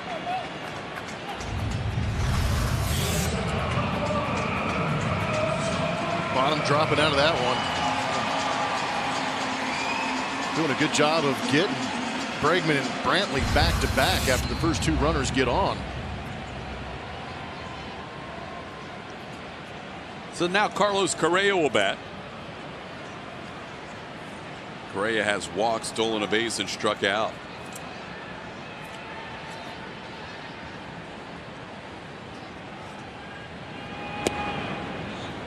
Mentioned the Astros' troubles with runners in scoring position. 14 for 82 coming into tonight. Tonight they have 1 hit with a runner in scoring position, but it did not score a run. Reddick with the infield hit. Correa moved from 2nd to 3rd on that.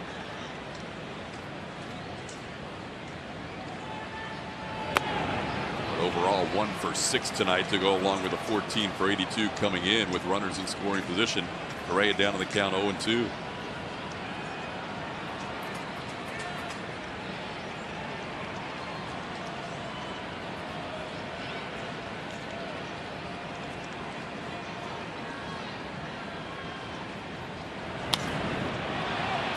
Shallow right. Pop up, stays in the air for a while. LeMahieu under it, puts it away. A walk and a single to start the inning, or stranded. Still 2-1. 6. Garrett very efficient. Second time through the lineup, only allowed 1 base runner. Second time through after a couple of hits and a walk the first time through. Only a Gary Sanchez single in the right center allowed by Cole. Now he'll face Brett Gardner. Gardner turned out to be a big batter in that 3rd inning. 1st and 2nd, nobody out. Gardner attempted to bunt and bunted into a double play. Never ran it all the way down the line.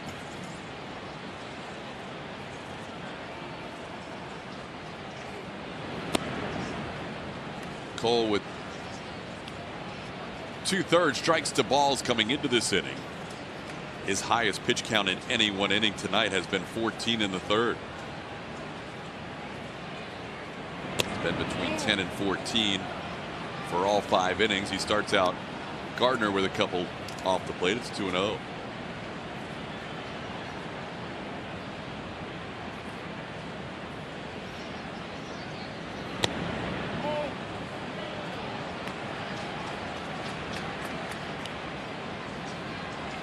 Garrett's had a couple of innings. The 3rd where he started Urshela out 3-0. The 5th where he started out Frazier 2-0. And now this inning where he started out Gardner 3-0, where he has not started an inning landing his fastball, and he walks Gardner on 4 pitches. Today's scouting report is presented by your Greater Houston Honda dealers. Remember where Garrett Cole went on attack on Aaron Judge, was up in the top portion of that zone.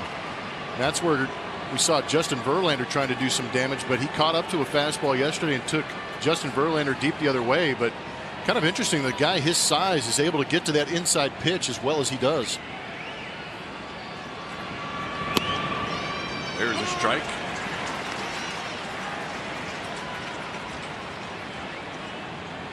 Good job on that slider. And how about highest slugging percentage on balls in play? When Aaron Judge does make contact, it's usually rather thunderous, slugging to .938. Some other key power hitters on that list. He can make a late decision like he did last night and still hit the ball out of the ballpark. Yeah, he's strong. Up and away, not absolutely destroyed, but again, Aaron Judge's mishits have a tendency to go farther than normal human beings.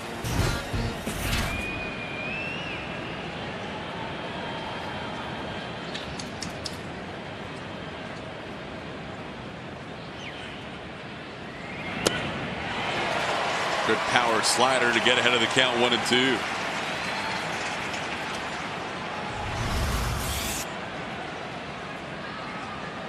Man, got some movement on that pitch tonight. Really does a good job. You can see getting on the side of it. You can also, what's great on those super mows is you can see that little red dot that rotation creates, and as a hitter that indicates to you that it is going to be the slider. It's just unnatural seeing it at 90 miles an hour, and that was a put away pitch. Very close. I don't know how he took that one. Again, it might have been one of those lock jobs that you don't want to admit to, and you just hope the umpire calls it a ball. Guarantee you the size of Aaron Judge was deceptive on that pitch.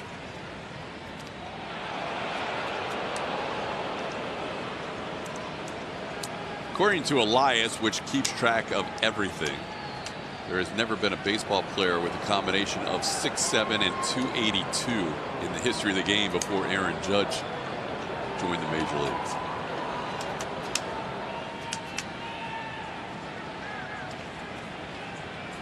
It's been taller players, just not 6'7" and 282. 2-2 pitch away is 3-2. So pretty big pitch again for Garrett Cole here. He had a big pitch to Judge the last time up on a 3-2 count. Got him to fly out to right field. It's a 2-1 game. The Astros have had base runners but have not been able to bring them all in. They have stranded 2 runners in 3 of the last 4 innings. Now this crowd starting to get revved up, realizing the importance of this upcoming pitch. Last time Garrett Cole was here, he touched 100.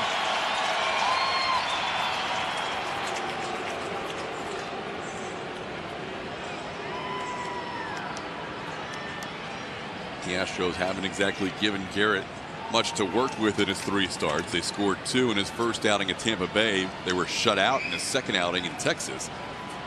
And tonight so far they have scored 2 for him through 5.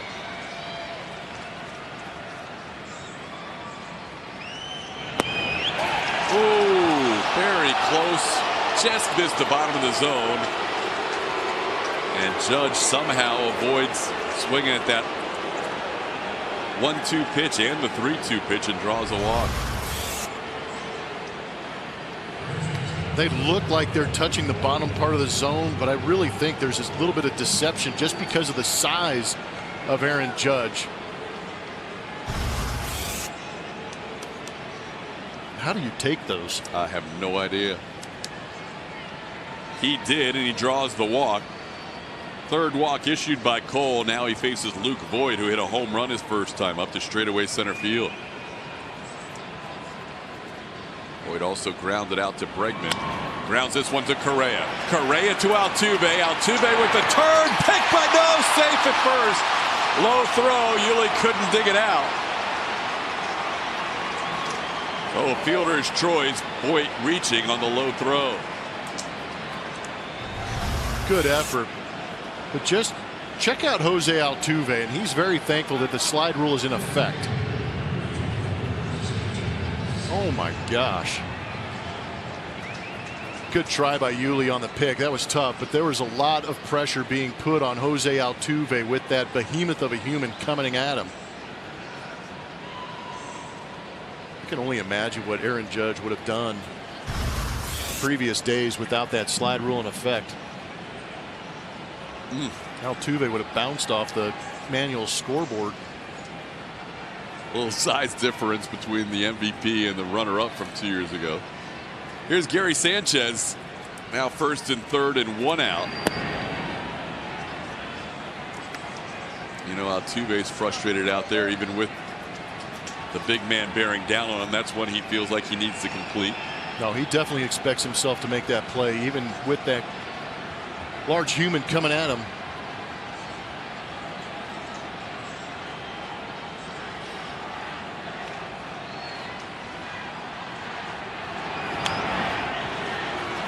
Gary Sanchez has struck out and singled into right center field.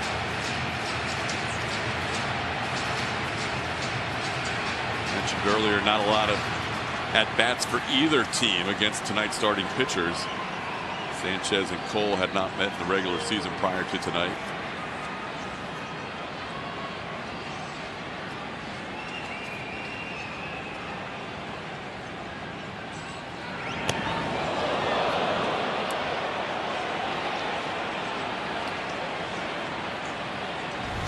Pretty nifty move by Gary Sanchez.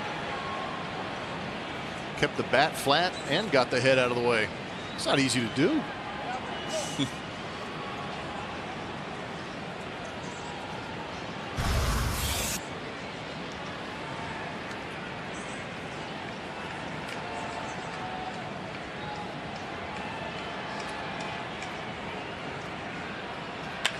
There's a ball ripped down the left field line. Fair ball towards the wall. Takes a weird hop on Kemp, coming around third and being waved around is Luke Boyd. He's going to score to make it a 3-2 game. That ball took a strange carom off the scoreboard. Turns into a 2 RBI double for Sanchez. And the Yankees regain the lead. It's only going to add more pain to that double play not being turned. One of the rare mistakes that we see from Garrett Cole up in the zone, and Gary Sanchez has been swinging the bat very well of recent days. Rakes that one into the left field corner, and it looks like it jumps up onto that manual scoreboard and takes a kick. Tough to anticipate that if you're Tony Kemp. That shot directly towards center field off the wall. Here's Gleyber Torres.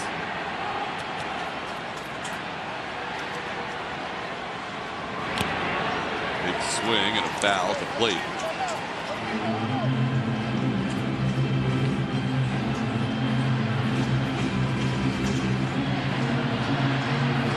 Couple of walks to start the inning.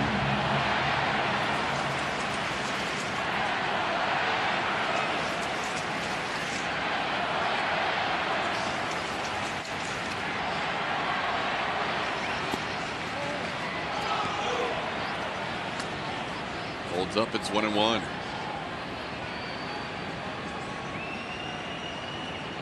Last down, and Garrett Cole fell victim to some egregious calls that were not made in his favor. Some off the edges in this inning not going his way. And his misses have been just off. It's amazing. They borderline 50-50 for me that they could have been called strikes. Even that pitch before to Gleyber Torres catching a decent portion of the zone.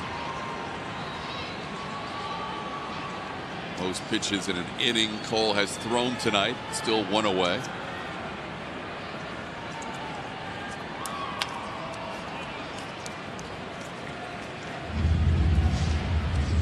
Torres has struck out and flied out tonight. Yankees have 4 hits. Drawn 3 walks. Cole has 4 strikeouts.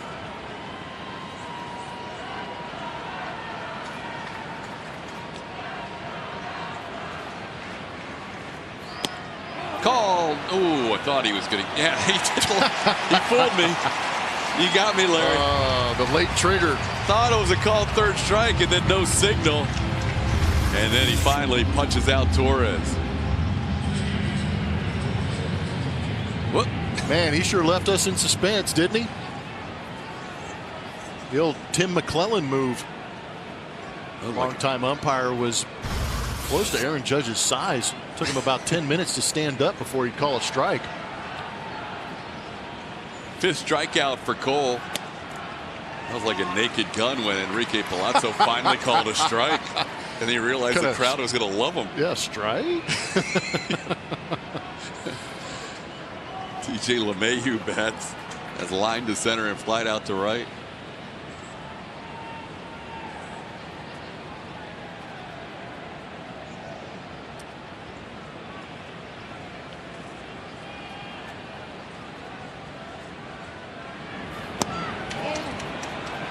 Talk about close misses. It's just a bit off. All the pitches off the plate are just barely off. Man. This is an inning that's really frustrating for Garrett Cole. The Gardner walk on 4 pitches will frustrate him. Then the takes by Aaron Judge with the 1-2 pitch and 3-2 pitch were so close. This one's close too. Close. Maybe Garrett Cole is just highly deceptive to both hitter and umpire. I'm not sure.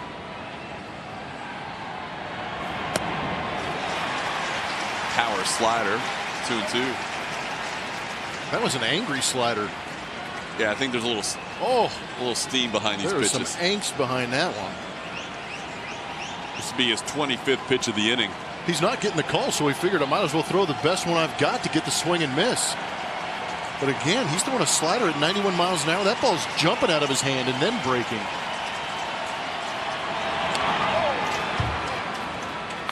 Garrett mad at himself over that one. Might have overthrown it and it backed up on him. That's the thing. When you throw that as hard as you can, sometimes it backs up on you.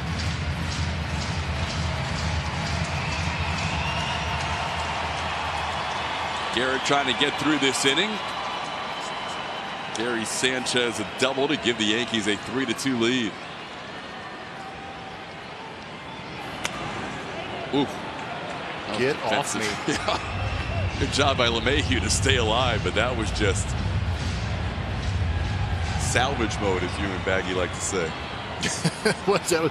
That's that 911 hack right there.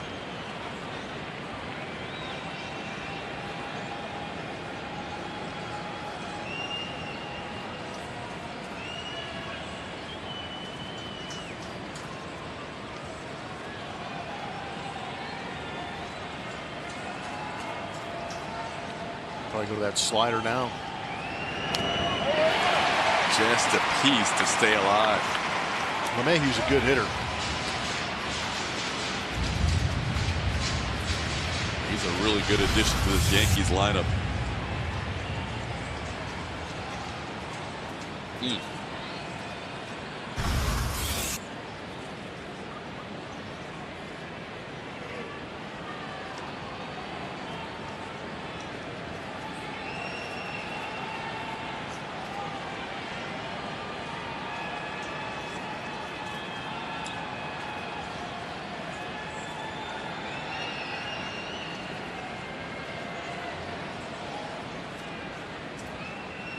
That was a good look at Chirinos and Garrett Cole trying to reset the signs with the runner at second base.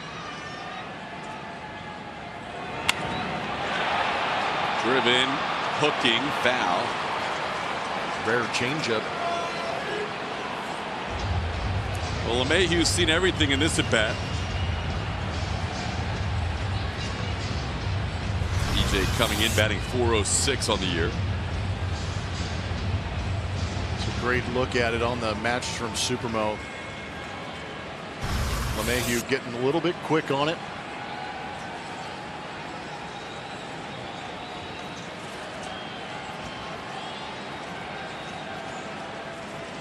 Uses the entire field very well. Swing and a miss. Cole gets him. 98-mile-an-hour fastball to end the 6th inning, but the Yankees take the lead on the Sanchez double. It's 3-2. Where April 12. Garrett, a little steam coming off the mound at the end of the top half of the 6th inning. A couple of walks and then a double to Sanchez and some close pitches that didn't go his way. That was a frustrating top of the 6th. That was frustrating because you really feel that he made pitches, and he knows he did too. He's probably going upstairs to check on some of them, but he made better pitches in that inning and he didn't get rewarded for any of them. Yuli Gurriel will lead things off in the 6th inning, facing Luis Cessa in his 2nd inning of work. Cessa misses outside. It's 1-1. It'll be Yuli, Josh Reddick, and Robinson Chirinos. Astros have 6 hits tonight. They've been walked 3 times, so they've had plenty of base runners through 5 innings, but so far they've only scored 2. Yuli in the right field, sending Judge back, and he'll reach up on the track and make the play right in front of the Astros bullpen. Yuli's hit the ball hard his last couple of times and has nothing to show for it. That ball was hit well, but Aaron Judge playing deep.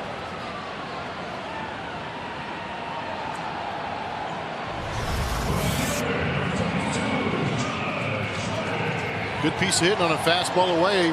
That's what Yuli does, goes gap to gap.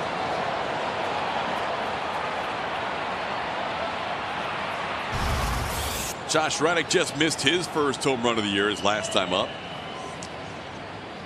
And he sends one into left center field. That's going to be down for a hit. Cutting it off is Gardner. Reddick stopped, and now he's going to head to second, and he'll be there. Josh Reddick watching the play of Gardner as he bobbled it, gets into second base.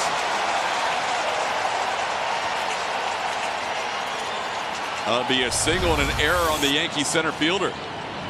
Josh Reddick still doesn't have an extra base hit, but he ends up in scoring position with Gardner bobbling that one. Good piece of hitting. Josh Reddick going back the other way again. That's where he's found a lot of his hits this season. Keeps running with his head up and recognizes with that bobble he has an opportunity to get into second base and does. Now Robinson Chirinos will bat with a tying run on second base. Chirinos has struck out and singled, facing his third pitcher in 3 at-bats. Down and in to Chirinos. It's 1-0. Chirinos a big hit last night in his third at-bat. He doubled off the right center field wall in the 7th inning to tie the game against the Yankees. Now his third at-bat lands in the 6th inning tonight. And I'll take a strike from Sessa. Astros down 3-2. They've had to come from behind the last couple of days.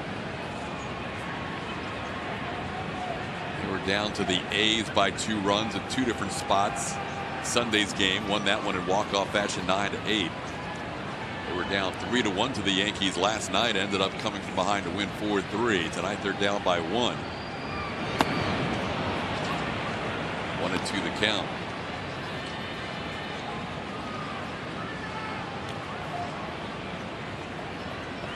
Well, that's been a big part of the story, Blumers, getting runners on but not getting them in. Yeah, instead of being rispy, they're being rusty.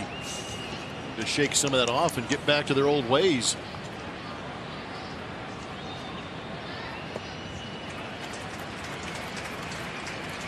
Two and 2 the count. Jonathan Holder starts to warm up in the Yankees bullpen.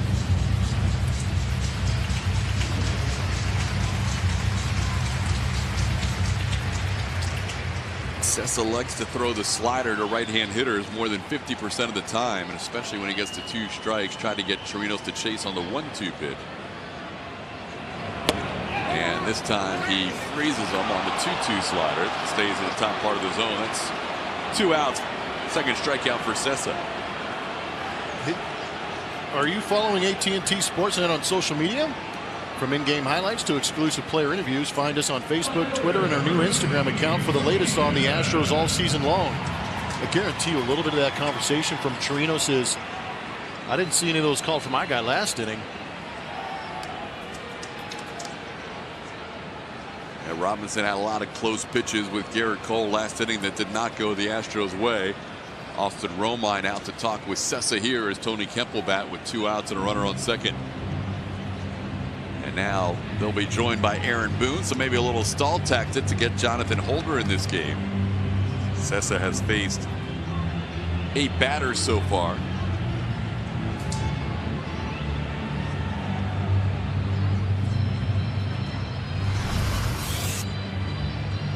Slider up in the zone.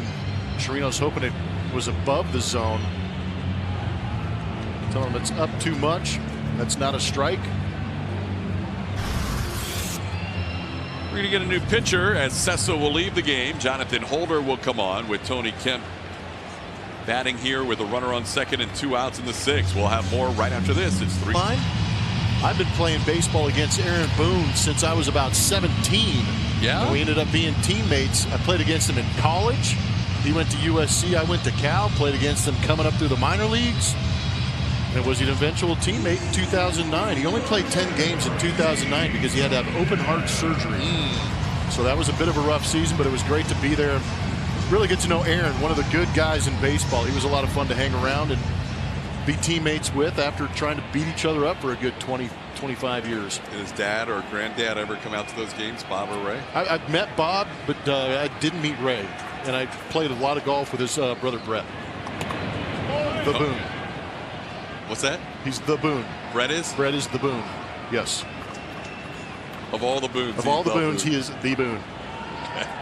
Tony Kemp facing Jonathan Holder. Tying run on second base. Josh Reddick reached second on an error after a single. And Jonathan Holder facing Kemp after Luis Cessa started this inning.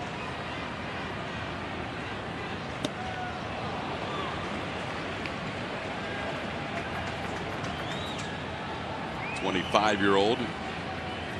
Fastball, slider, changeup. Will throw the changeup a little more to left-hand hitters. Pretty even splits in his career, righty and lefty, so he's on to face the left-hand hitting Tony Kemp.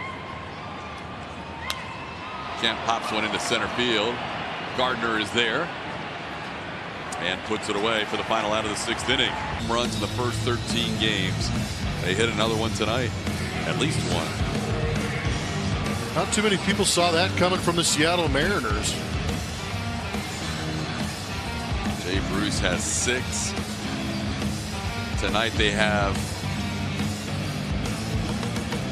a 4-2 lead over Kansas City as they play in the 6th inning.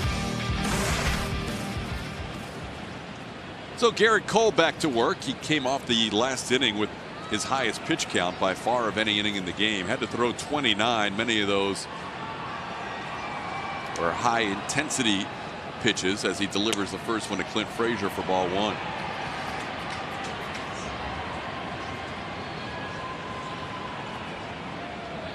Cole with 3 walks in the game, 2 last inning. He has 6 strikeouts.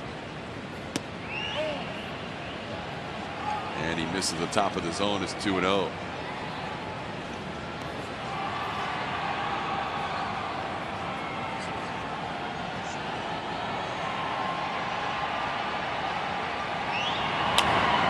Slowly hit towards Correa. Carlos makes the play to get Frazier for the first out.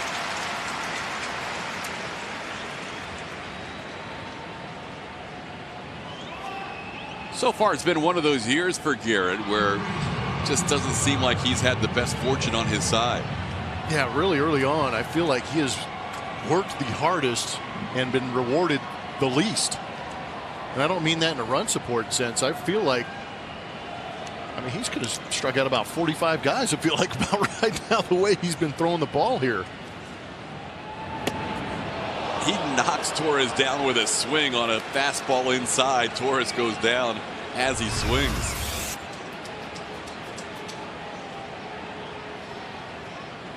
Excuse me, that's Urshela. Urshela goes down on the swing. That was Todd Frazier-esque. Urshela takes one outside for a ball. It's 1-1. That's what he goes out there and creates swings like that. And then that's why what makes me believe some of those pitches on the edge guys are taking, because they know they can't attack it. They're not ready for it, number one. And if they do, what are they going to do with it? See that front side flinch a little bit from Urshela. He got 95 in, swung to his knees. Then he gets this one that looks like it's coming right at him. Yeah, you can see those front hips just kind of bailing out a little bit as he recognizes it coming back. So Garrett had that misplay in Tampa Bay that cost him. Then he had the issue with Culpa in start 2. And you said you're not really referring to the offense, but you could also transfer it over to the offensive side. He's had 4 runs of support total in his 3 starts so far. 2-0 and tonight 2. And then a double play that wasn't turned was costly tonight. That was not an error as he gets a ground ball towards Bregman. And Alex makes the play on Urshela for the second out. Astros mini plans are on sale now. Pick the plan that works best for you from a series of 5-game plans, the 10-game bobblehead plan, or the 15-game flex plan. Presented by Netspend. Call 1-877-9-ASTROS or visit astros.com/mini plans for more info. And even going back to that previous inning, if they turn that double play, it's a completely different inning for Garrett Cole. Yep. And then he's attacking Sanchez with a runner on third and 2 outs. Yep. Ball fouled by Romine. Cole's going to pick it up just in case. Nobody made a signal. Yeah, nobody made a call. Larry Vanover has been a little delayed in a couple calls, so Garrett's like, hey, I haven't seen a call yet. I'm going to go make this play.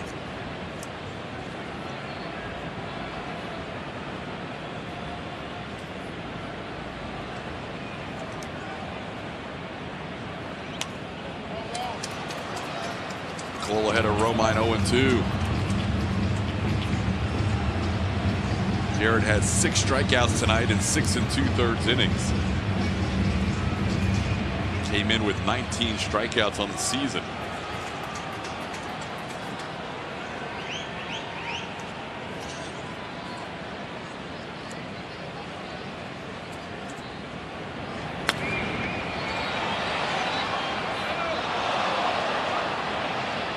Chirinos is going to try and make this play. It hit the roof in foul territory, but I appreciate the heck out of the effort, though. right, just in case they weren't going to call it, Robinson was going to try and make a play. Well, you make the play and they put it on your highlight reel later in the year, and you say, "What a play!" But you don't realize it hit off the rafter because he had given up on it until he saw it ricochet. Glad he gets up okay. We've seen some balls hit the rafters in this homestand. Seriously.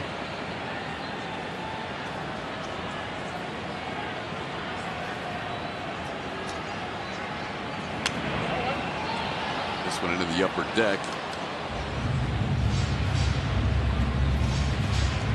Cole at 98 pitches.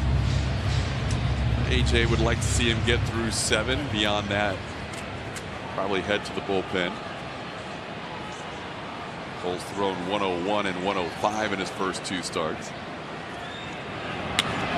In the left field, Kemp coming on, and he makes a jumping catch. That ball carried a bit on him, but Tony Kemp with the jumping catch to end the inning. Cole in the 7th, a 1-2-3 inning. Rookie shortstop and Derek Jeter.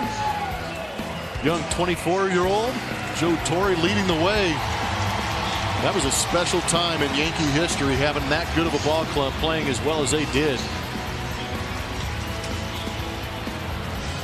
I imagine that 1998 season was a tough one for the Astros to watch, knowing that Randy Johnson pitched as well as he did just to be outdueled by Kevin Brown.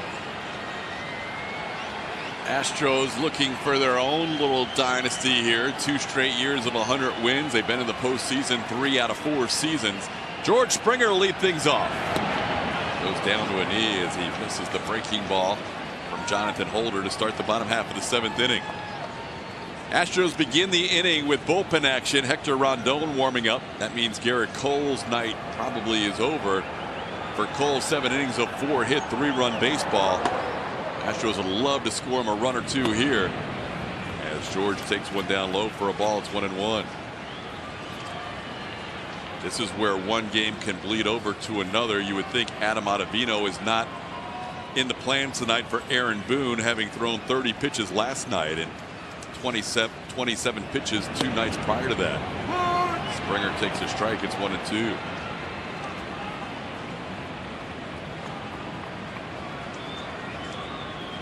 Garrett tired the last 5 batters he faced, but a frustrating 6th inning, giving up 2 to give the Yankees a 3-2 lead. Ball 3rd strike on the outside corner. Springer goes down looking. Holder has his first strikeout.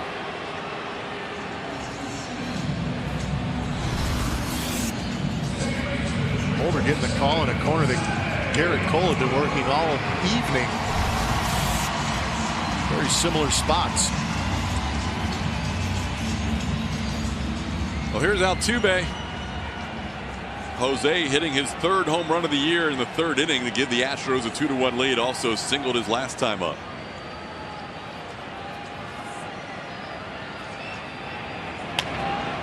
One big hop to Urshela. And Altuve's retired for the 2nd out of the 7th.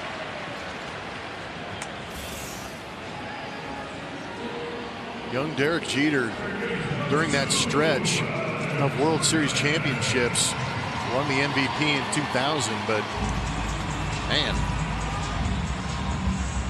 these are outstanding numbers.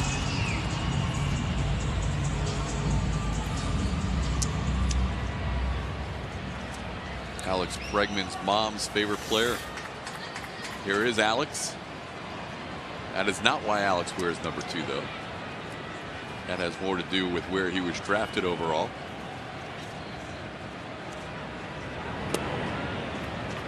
Alex takes one down and away for a ball. It's 1-0. Bregman looking to extend the hitting streak, has struck out, walked, and popped up. The pop-up was a big out for Luis Cessa. It was first and second, nobody out in the 5th, and Bregman had a 3-1 count. This one he takes outside for a ball. It's 2-0. The Astros would follow that up with a strikeout and another pop-up and fail to score against Cessa. Astros have stranded 7 tonight through 6 innings.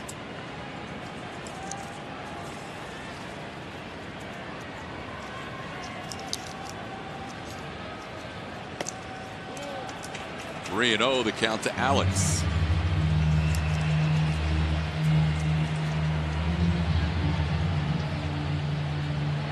Bregman has faced Holder twice, has a couple of base hits.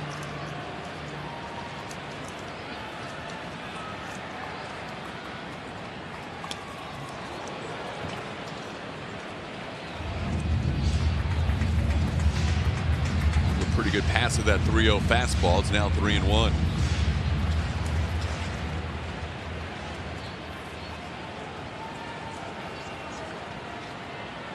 Alex has 1 home run on the season. Came in the 3rd game of the year. This one fouled away. The count's full.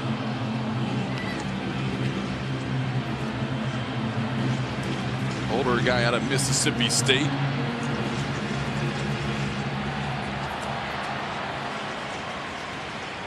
Third reliever used by Aaron Boone tonight. Loizaga for 3 innings. The bullpen trying to soak up the rest. 3-2 pitch into left field coming on. Frazier diving attempt. It's off his glove. Alex is thinking about 2. He is going to head to second. He'll be in there safely. Alex Bregman reaches with 2 outs in the 7th inning and keeps that hitting streak alive. It's now an 8-gamer.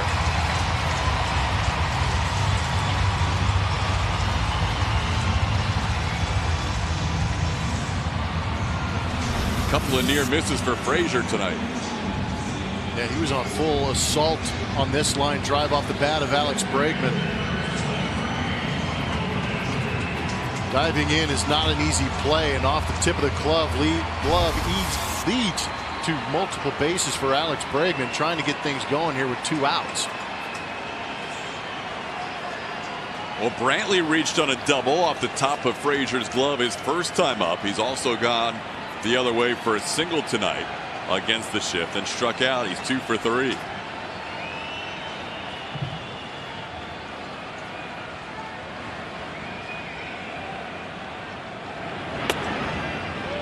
These are clearly hits on the dives by Clint Frazier tonight, but down goes Frazier. Has not worked out for the Yankees. No. Well played. Thank you. I appreciate you. Gonna miss you, brother. We're not working the next series. 1-0 pitch drilled into right field. That's a base hit heading to the wall. We are all tied up. Michael Brantley heading to second. He is safe at second base. 3-3 game. Brantley a big RBI. Killer bees.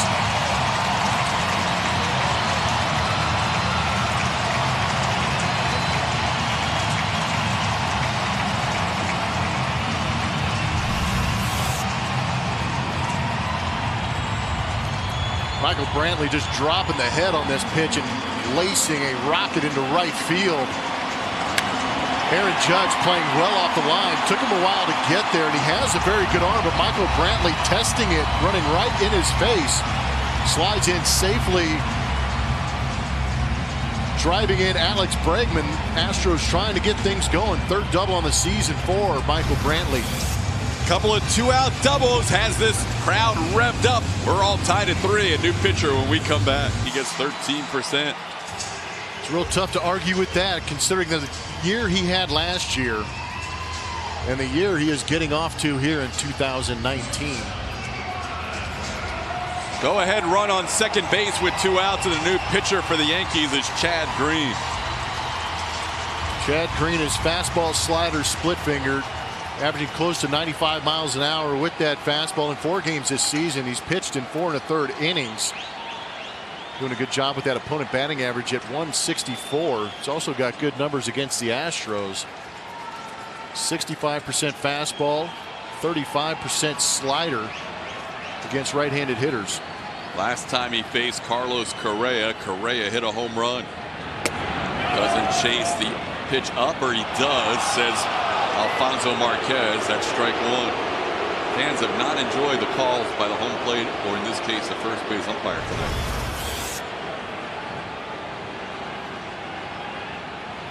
There was one earlier that could have been called a swing on the I was thinking the same thing. It looked very similar. That one's away, 1-1.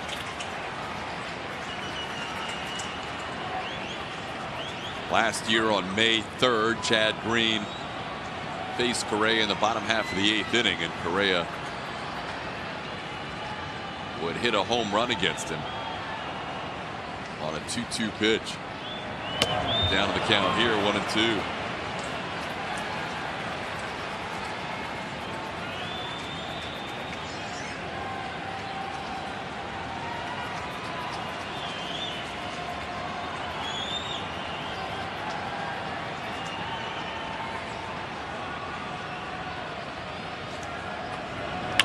Oh, wow. Got in front of it, pulled it foul. Off the ribbon scoreboard, fronting the suites here at Minute Maid Park. Yeah, he got quick and almost put one into baseball ops.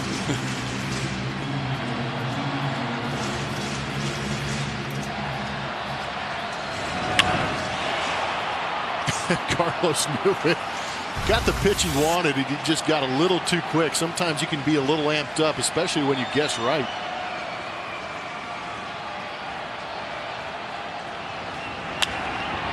Towards short, coming in Torres, throw on the money, and that'll do it for the Astros. But they tie it up on the Michael Brantley RBI double, scoring Alex Bregman.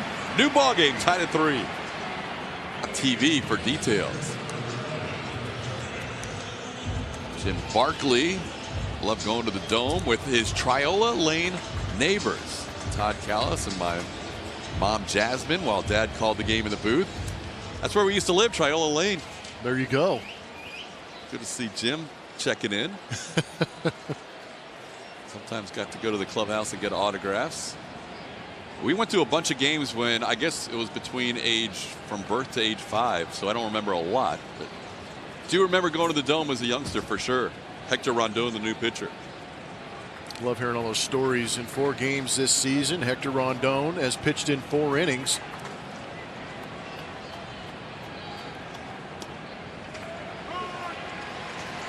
Called strike. We were driving around during the offseason last year, and I had to go see what Triola Lane looked like. I hadn't been back since I was 5. How about that? How was that going back? It was cool. I didn't remember much. It's changed a lot. Things have built up around it, but it is very cool to go back. There's a strike. Gardner down to the count, 0-2. Rondon's been impressive this year.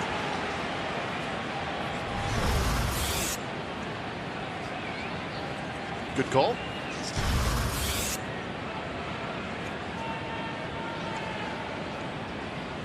Rondon facing the top of the order for the Yankees in a tie game. Garrett Cole pitched very well again tonight. Didn't have much fortune out there. Rondon, 3 pitches, freezes Gardner on the corner at 98. 1 man up and a strikeout for Rondon. That's abusive. First pitch slider, then the check swings for strike 2, and then the 98 on the outside corner for the put away. Now Rondon will face Aaron Judge. Judge grounded out on a great play by Carlos Gray his first time up, flied out to right, and then drew a walk, taking a couple of close pitches from Cole on the 1-2 and 3-2 deliveries. Takes this one outside for ball one.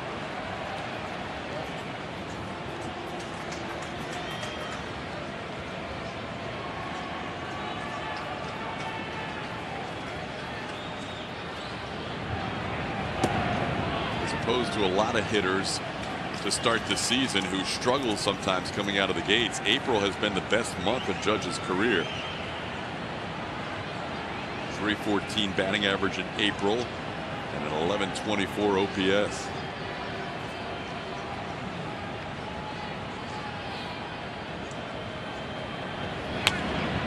Big rip at that 2-0 fastball. It's down 2-1.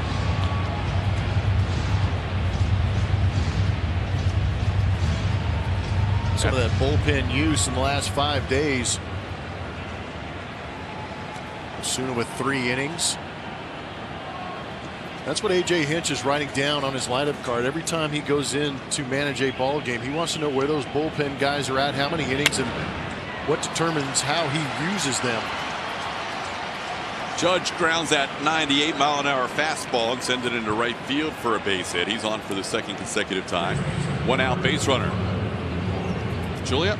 Blummer, you were just saying, talking about how AJ's using these guys. One thing he said today was that he can use, it feels like, any of these guys at any point, just the way they've been pitching so far this season. The bullpen has done such a nice job coming in and throwing strikes. They've been getting quick outs. And he said, one, because they're good, but the other is because a lot of these guys can get both righties and lefties out. And they've really been resilient with the fact that they don't have the extra pitcher in that bullpen. So he's really been able to lean on them. When they come in with inherited runners, they've done a really nice job of not letting them score. They were really good at that last year. He said they were the best at it. And it looks like they could be that again, that same bullpen on this team that they were last year, which was a huge key to the success and to winning 103 games.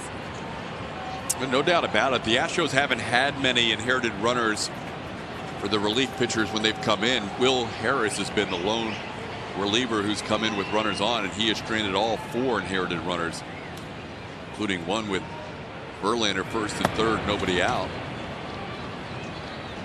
But Julia's right. A 7-man bullpen is a lot different feel than the last couple of years when they had an 8-man pen. But this Astros bullpen, right up there with the best, and last year they were the best in ERA. They're big on the swing and miss too. Spin to win, and all those guys out of that bullpen have done a very good job thus far in the season.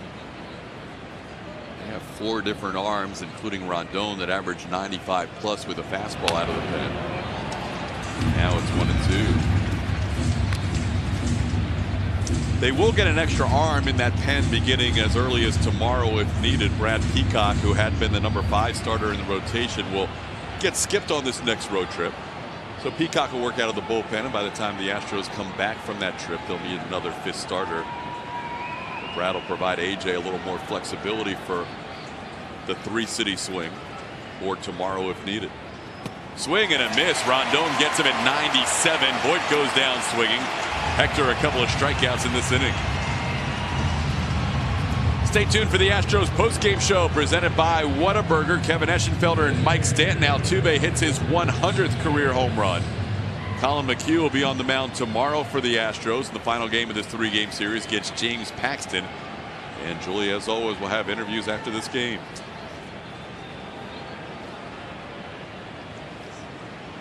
Here's Gary Sanchez. Sanchez double in the 6th inning gave the Yankees a 3-2 lead. He went 2 for 3 against Cole tonight.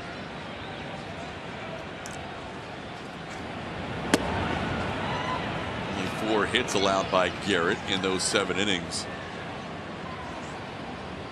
Sanchez owned 2 of them. The other 2 were Romine, a single to right, and Luke Voigt's home run in the 1st inning.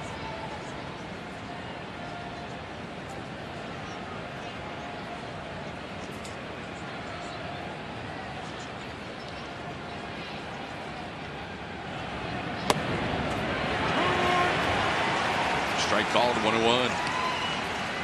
Rondon's been hitting his spots. Yeah, that fastball looks really good.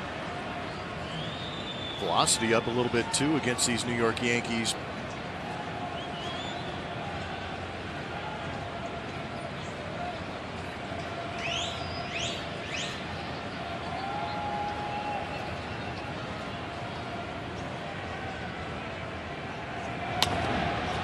Fly ball right field, playable. Josh Reddick will come in.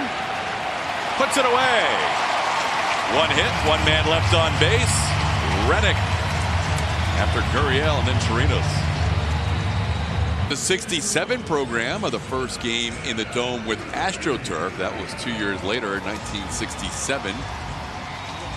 Pretty cool that these fans still have some of that memorabilia from the early days of the Dome.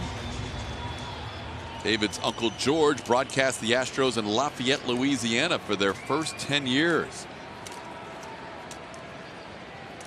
1962, the cows grazing as the Astrodome was just being built. Different version of Astro World. Here's Yuli Gurriel leading off the bottom half of the 8th inning. Yuli's hit the ball hard a couple of times and had nothing to show for it. The first time he hit a sacrifice fly to the warning track. The next two he is lined to left and lined deep to right field. Facing Chad Green to start the bottom half of the 8th inning. Green picked up a ground out of the one batter he faced, Carlos Correa, to end the 7th. It'll be Yuli, Josh Reddick, and Robinson Chirinos due up. Nobody warming in the Yankees bullpen, so this is Chad Green's inning. Roberto Osuna has been warming in the Astros bullpen, so he may end up having the 9th here for A.J. Hinch, whether it's tied or in a save situation if the Astros can score. 2-2 the count.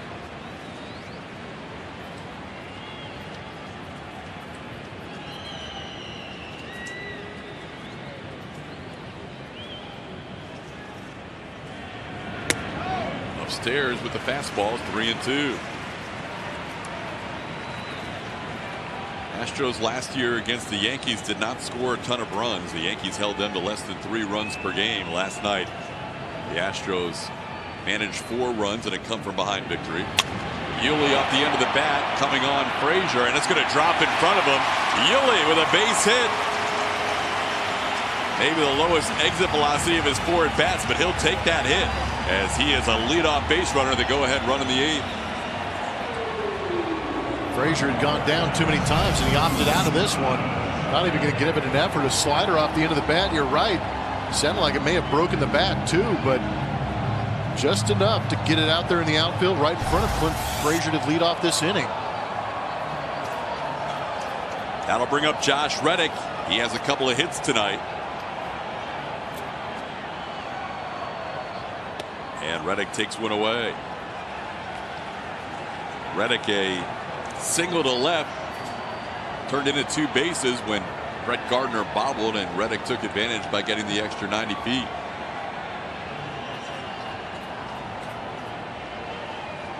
Also an infield hit his first time up.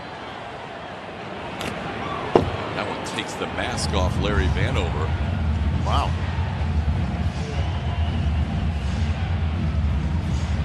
Gary Sanchez taking care of Larry, making sure he's all right.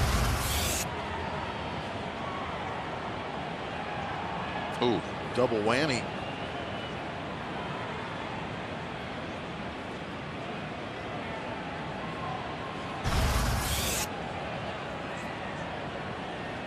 Veteran crew chief being looked at by Alfonso Marquez, Dan Bellino, and David Rackley. You know, you're so worried about concussions these days, but sometimes you forget where that kind of caught him. It could actually get your jaw pretty good to where that lower padding on the mask rests on the chin. That can rattle you a little bit. Veteran umpire shakes it off. It's good to see.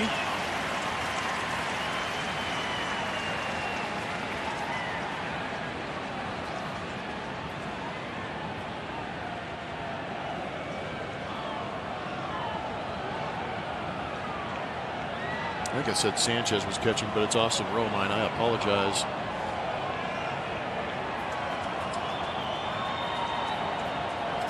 Want to win the count to Reddick. Starting to hear some woos from this Minute Maid Park crowd. We'll hear a lot more of those if he gets on base as he fouls one away here. It's 1-2. I'll woo if he gets on base. With a base hit safely. I don't want any of this other stuff. I want to see some people moving around the base paths. I got to be real specific. Okay.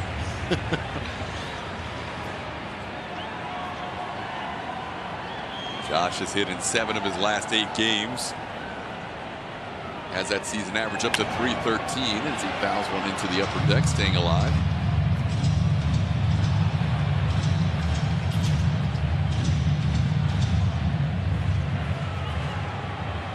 Well, one thing, when you sweep a series like both these teams did, you use a lot of your back end bullpen guys. Aaron Boone choosing not to go to Britton tonight.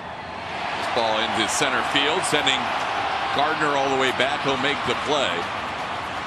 Dooley trots back to first base. That's one away.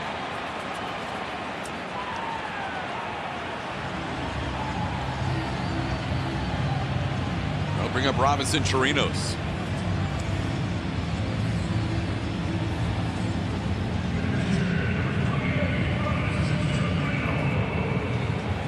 Chirinos 1 for 3 with a couple of strikeouts.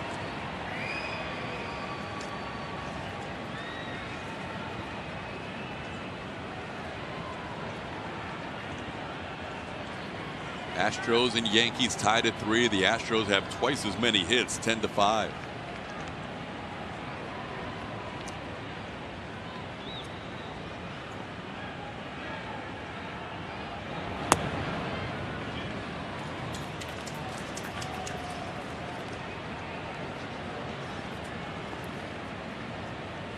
Garrett Cole gave the Astros 7 innings.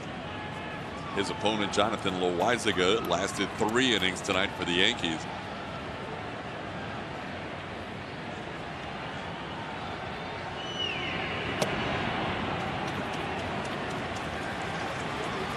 So the Yankees bullpen doing some heavy lifting tonight. It's now 2-0. A little bit different situation for Aaron Boone with his starter only going 3 innings. And maybe a little bit of a shortened bullpen with Ottavino maybe not being available. 3-0 to Chirinos. Tony Kemp waits on deck.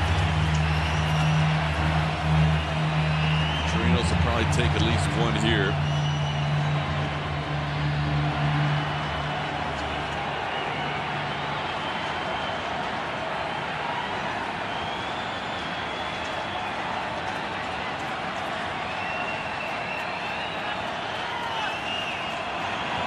Outside, ball 4. Astros have 2 on with 1 out. Go ahead run at second base in Yuli Gurriel. This week on Astros Bases Loaded, Michael Brantley pays big dividends in his first week as an Astro, and we'll break down the American League West.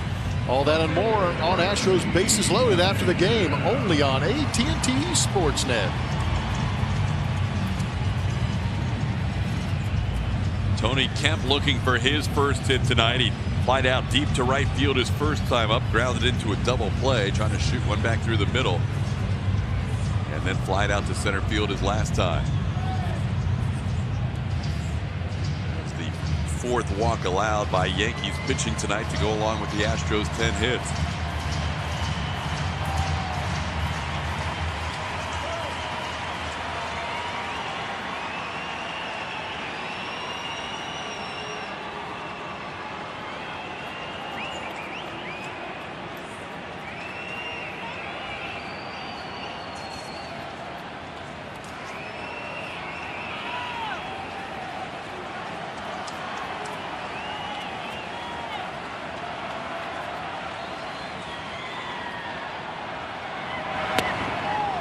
It's been a magical inning for the Astros the last couple of games. Tony Kemp part of that.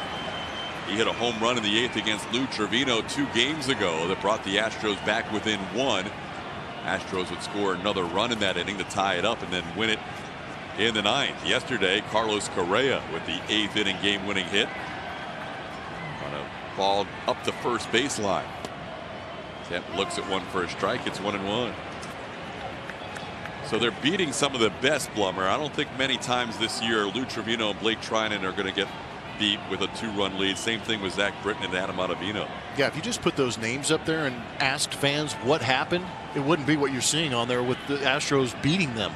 That is a tough group of guys to go out there and try and beat late in ball games. Trevino and Trinan have never allowed a run in the same game before Sunday. And then Ottavino hadn't allowed a hit as a Yankee, and Britton hadn't allowed a an earned run in 14 appearances. That's impressive. That is getting it done against the best. Now it's 2-1 to Kemp. Tony takes one low, 3-1. Good AB. Tony Kemp will work a count.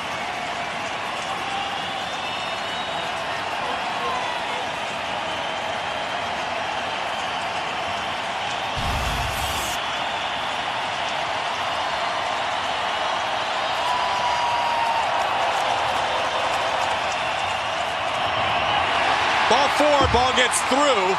Everybody will advance 90 feet on the walk and none further. Bases are loaded with one out for George Springer.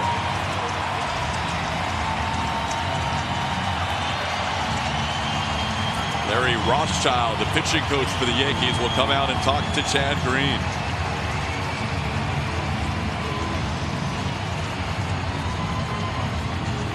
Chad Green pulling some of those pitches down out of the zone, but it's got to be tough to walk a guy like Chirinos and then have to face a guy like Tony Kemp, who is very stingy at what he chases. And that's what led to Tony Kemp's walk. He probably went up there with the mentality of forcing Chad Green into the zone, and he didn't get him in the zone, so he takes the walk.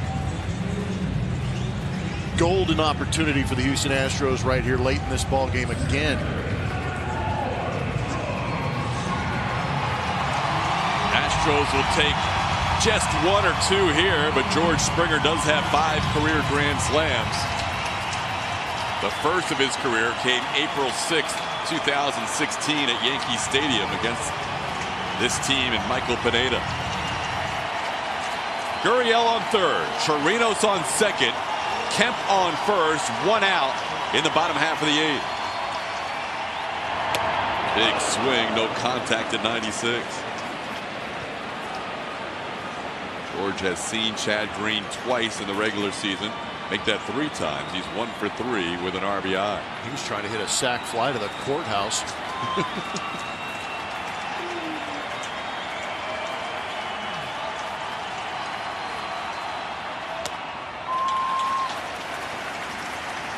One and one.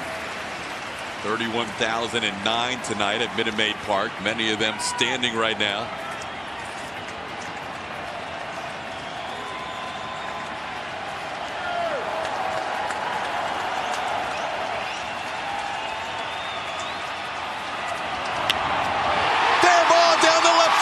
Towards the corner. Yuli scores. Chirinos will score. Kemp's going to score.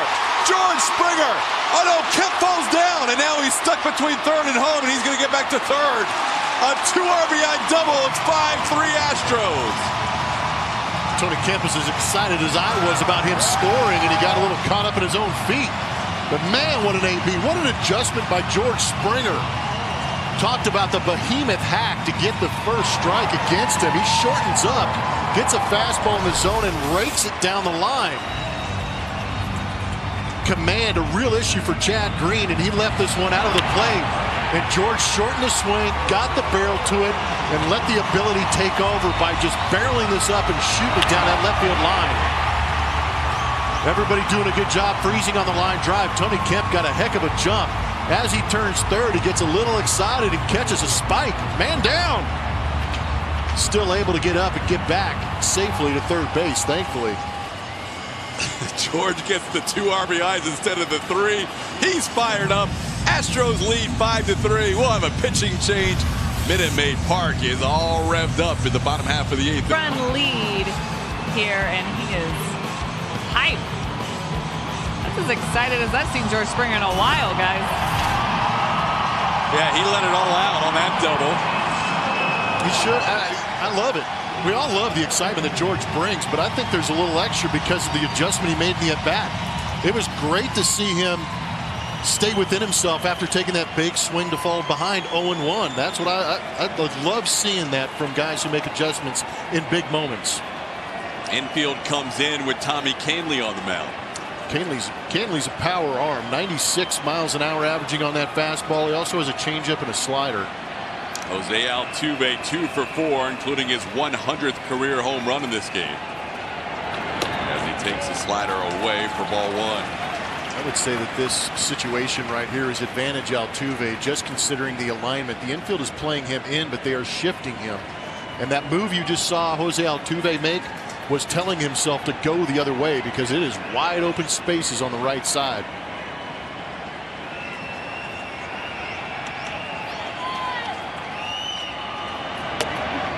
Takes the pitch on the inside corner for a strike. It's 1-1.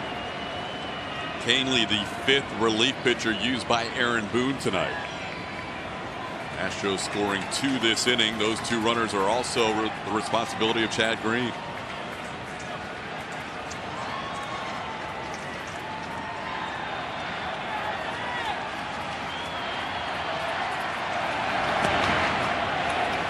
A little bit low, 2-1.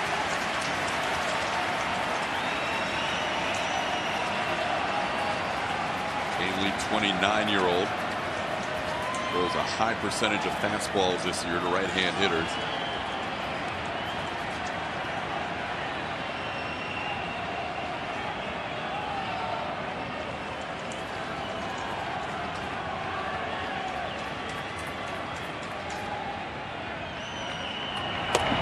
Tries to get Altuve to chase. Nothing doing there. 3-1 to Altuve. Alex Bregman looms on deck.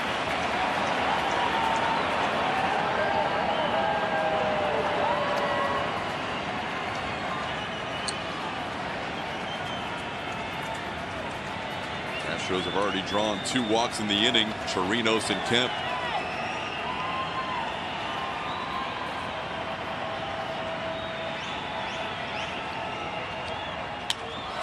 Fly ball, center field, deep enough to score Kemp. Springer's also tagging. See if it's just a bluff. It is. Kemp will score easily. Altuve, a sacrifice fly. Now a 6-3 Astros lead. Great AB by Jose Altuve. Veteran batter taking advantage of having that runner at third base, less than 2. Good ball clubs take advantage of those situations, and Altuve got a pitch up in the zone that he could drive to the outfield and did just that.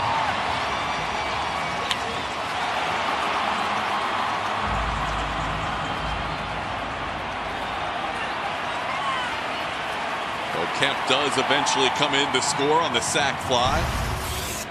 Here's Alex Bregman.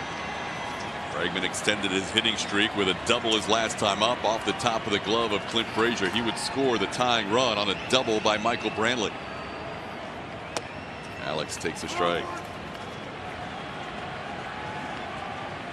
Double barrel action for the Astros. Chris Davinsky warming up alongside Roberto Osuna.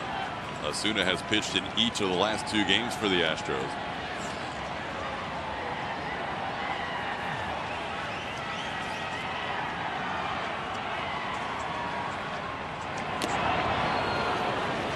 Tip 0-2. Bregman, in addition to the double, has walked. He is 1 for 3 officially. 13 for 25 during this 8-game hitting streak. That's .520.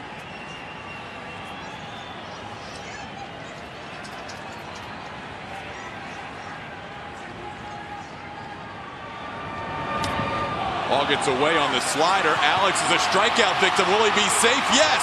Springer gets back to third on the wild pitch off the strikeout. Bregman lives as the ball gets away. Almost looked as if Romine wasn't ready for that pitch. Granted, it was pretty filthy. He almost got far enough away to where George could come around. Ooh, that could be a pass ball. I agree with you. That's what they're going to call it, a pass ball on Romine. Ouch. So the inning continues for the Astros with Michael Brantley batting.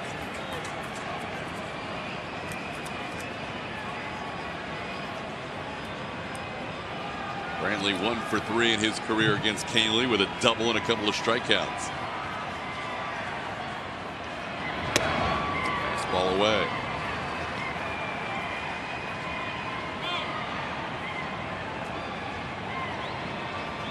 We haven't seen the big 3 of Britton, Ottavino, and Chapman in this game, but we have seen the other 5 arms out of the Yankees bullpen. Tarpley for an inning, Sessa for an inning and 2/3, Holder for an inning, Chad Green for 2/3 of an inning, and now Kahnle.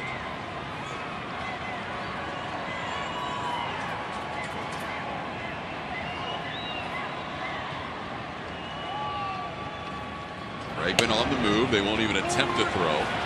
Pitch is a called strike. It's 1-1. Yeah, that was kind of interesting to watch because before that pitch, Austin Romine came out in front of home plate after being yelled at from his bench to give a sign for runner at first and third. Usually they'll give signs to give coverages. Bregman's calling into the dugout. That's not good. Out comes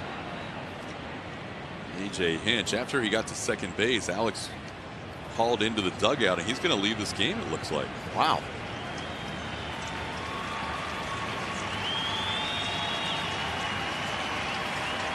Lee Meyer, the assistant athletic trainer, out there to walk Bregman in.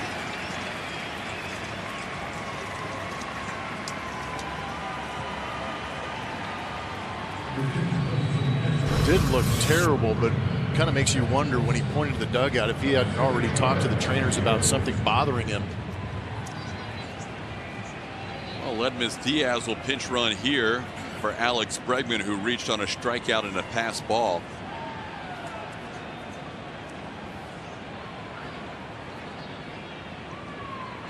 Michael Brantley with a 1-1 count.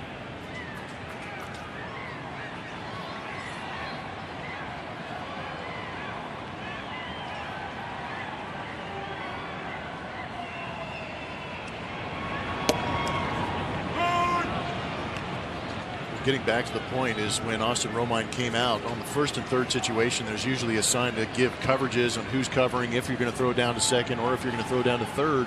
I think the Astros obviously knew that they were not going to throw down. That's why Alex took off for second base and got that stolen base. Actually didn't give him credit for that. They called it fielders indifference. Even with them holding him on? Yeah, that's what I was told, right? Yeah, because usually if they're holding him on, they're playing it as a base runner or a potential base stealer. Huh. 1-2 the count. But if he does it in the second inning, it's a stolen base. Right. Well, hopefully we get some good news on Alex Bregman after this game. He'll leave the game after the strikeout, pass ball, and then moved up to second base. You would think Osuna will be in the game if the game stays 6-3, and Dubinsky if the Astros can tack on more runs and push this past a 3-run lead.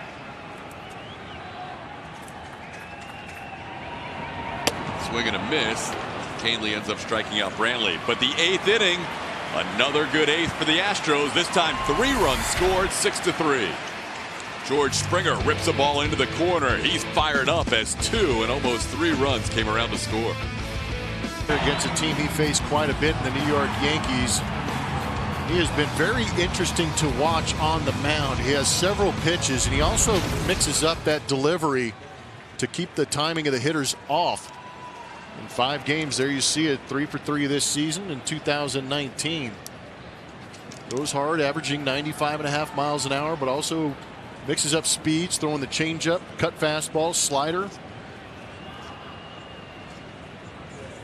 Facing Gleyber Torres in the 9th with a 3-run lead. Torres 0 for 3 in his 3 at-bats against Garrett Cole. Hector Rondon pitching the 8th, allowing 1 hit, striking out a couple in the 8th. He would be the pitcher of record as the Astros scored 3 in the bottom half of the 8th. Osuna with a count of 1-1. Defensively for the Astros, the Cupid shuffle in play. Jake Marisnick to center, George Springer to right, Josh Reddick to left, and also with Alex Bregman leaving the game, Yuli Gurriel moves from first to third, and Ledmus Diaz will play at first. Now ball foul. Osuna ahead of the count, 1-2.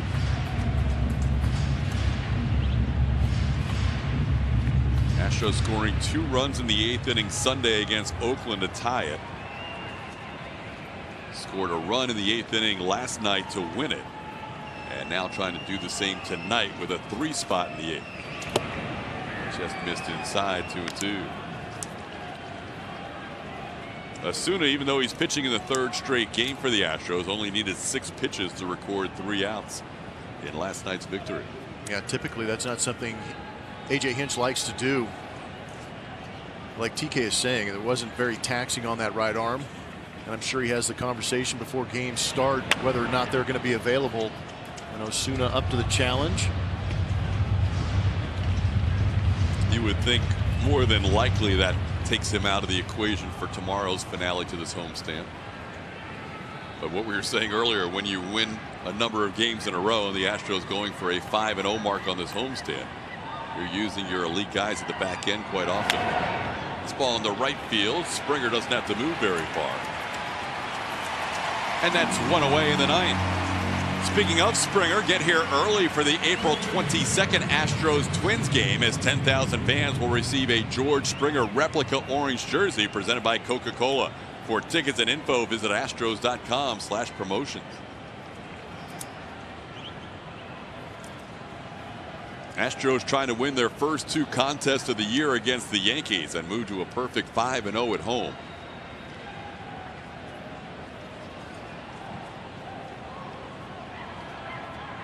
DJ LeMahieu, the batter. Nobody else in the American League has a home record unblemished to this point.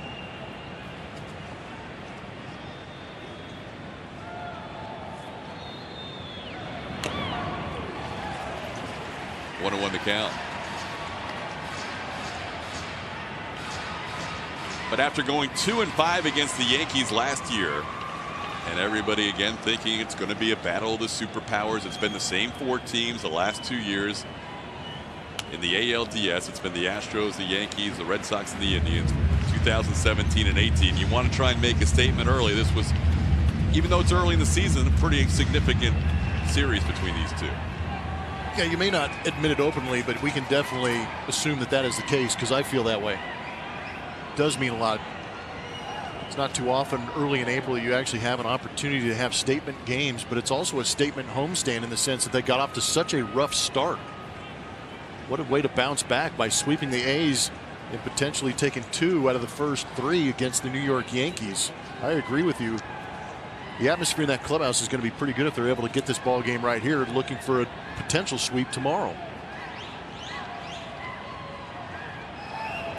Last year they went 5-5 against Oakland at home, starting out 3-0. Last year they went 1-3 against the Yankees at home, trying to start out 2-0 against the Bronx Bombers.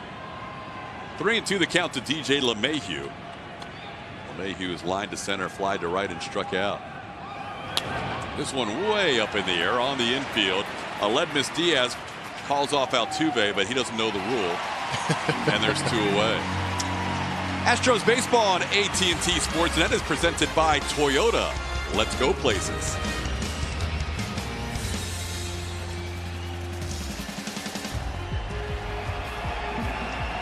Aledmus will learn not to call for that pop-up next time.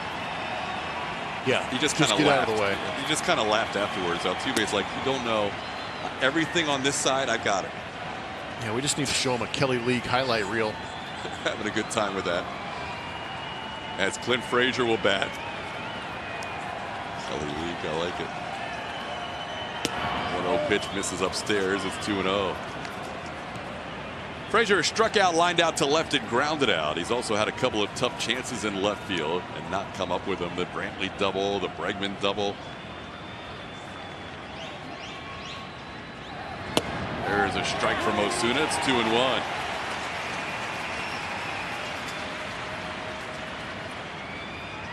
Astros went 2-5 on the first road trip. Started the night above 500 for the first time this year. Now 1 strike away from winning their 5th consecutive at home to begin this season. That was a wicked changeup.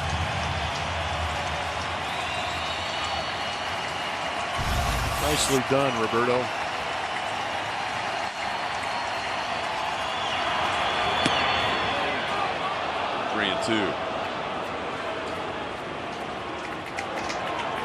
Greg Bird has grabbed the bat. He is waiting on deck if the Yankees keep this inning alive.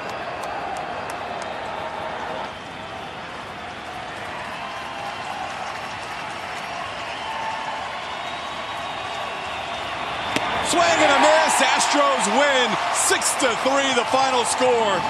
They are 5-0 at Minute Maid Park this year. And Roberto Osuna continues his mark in the record books. He is now 16 for his first 16 save opportunities as an Astro. Plummer, this is quite a first couple of games and quite a homestand so far with one more game to go. It's been a lot of fun. There is one more game to go. Possible sweep.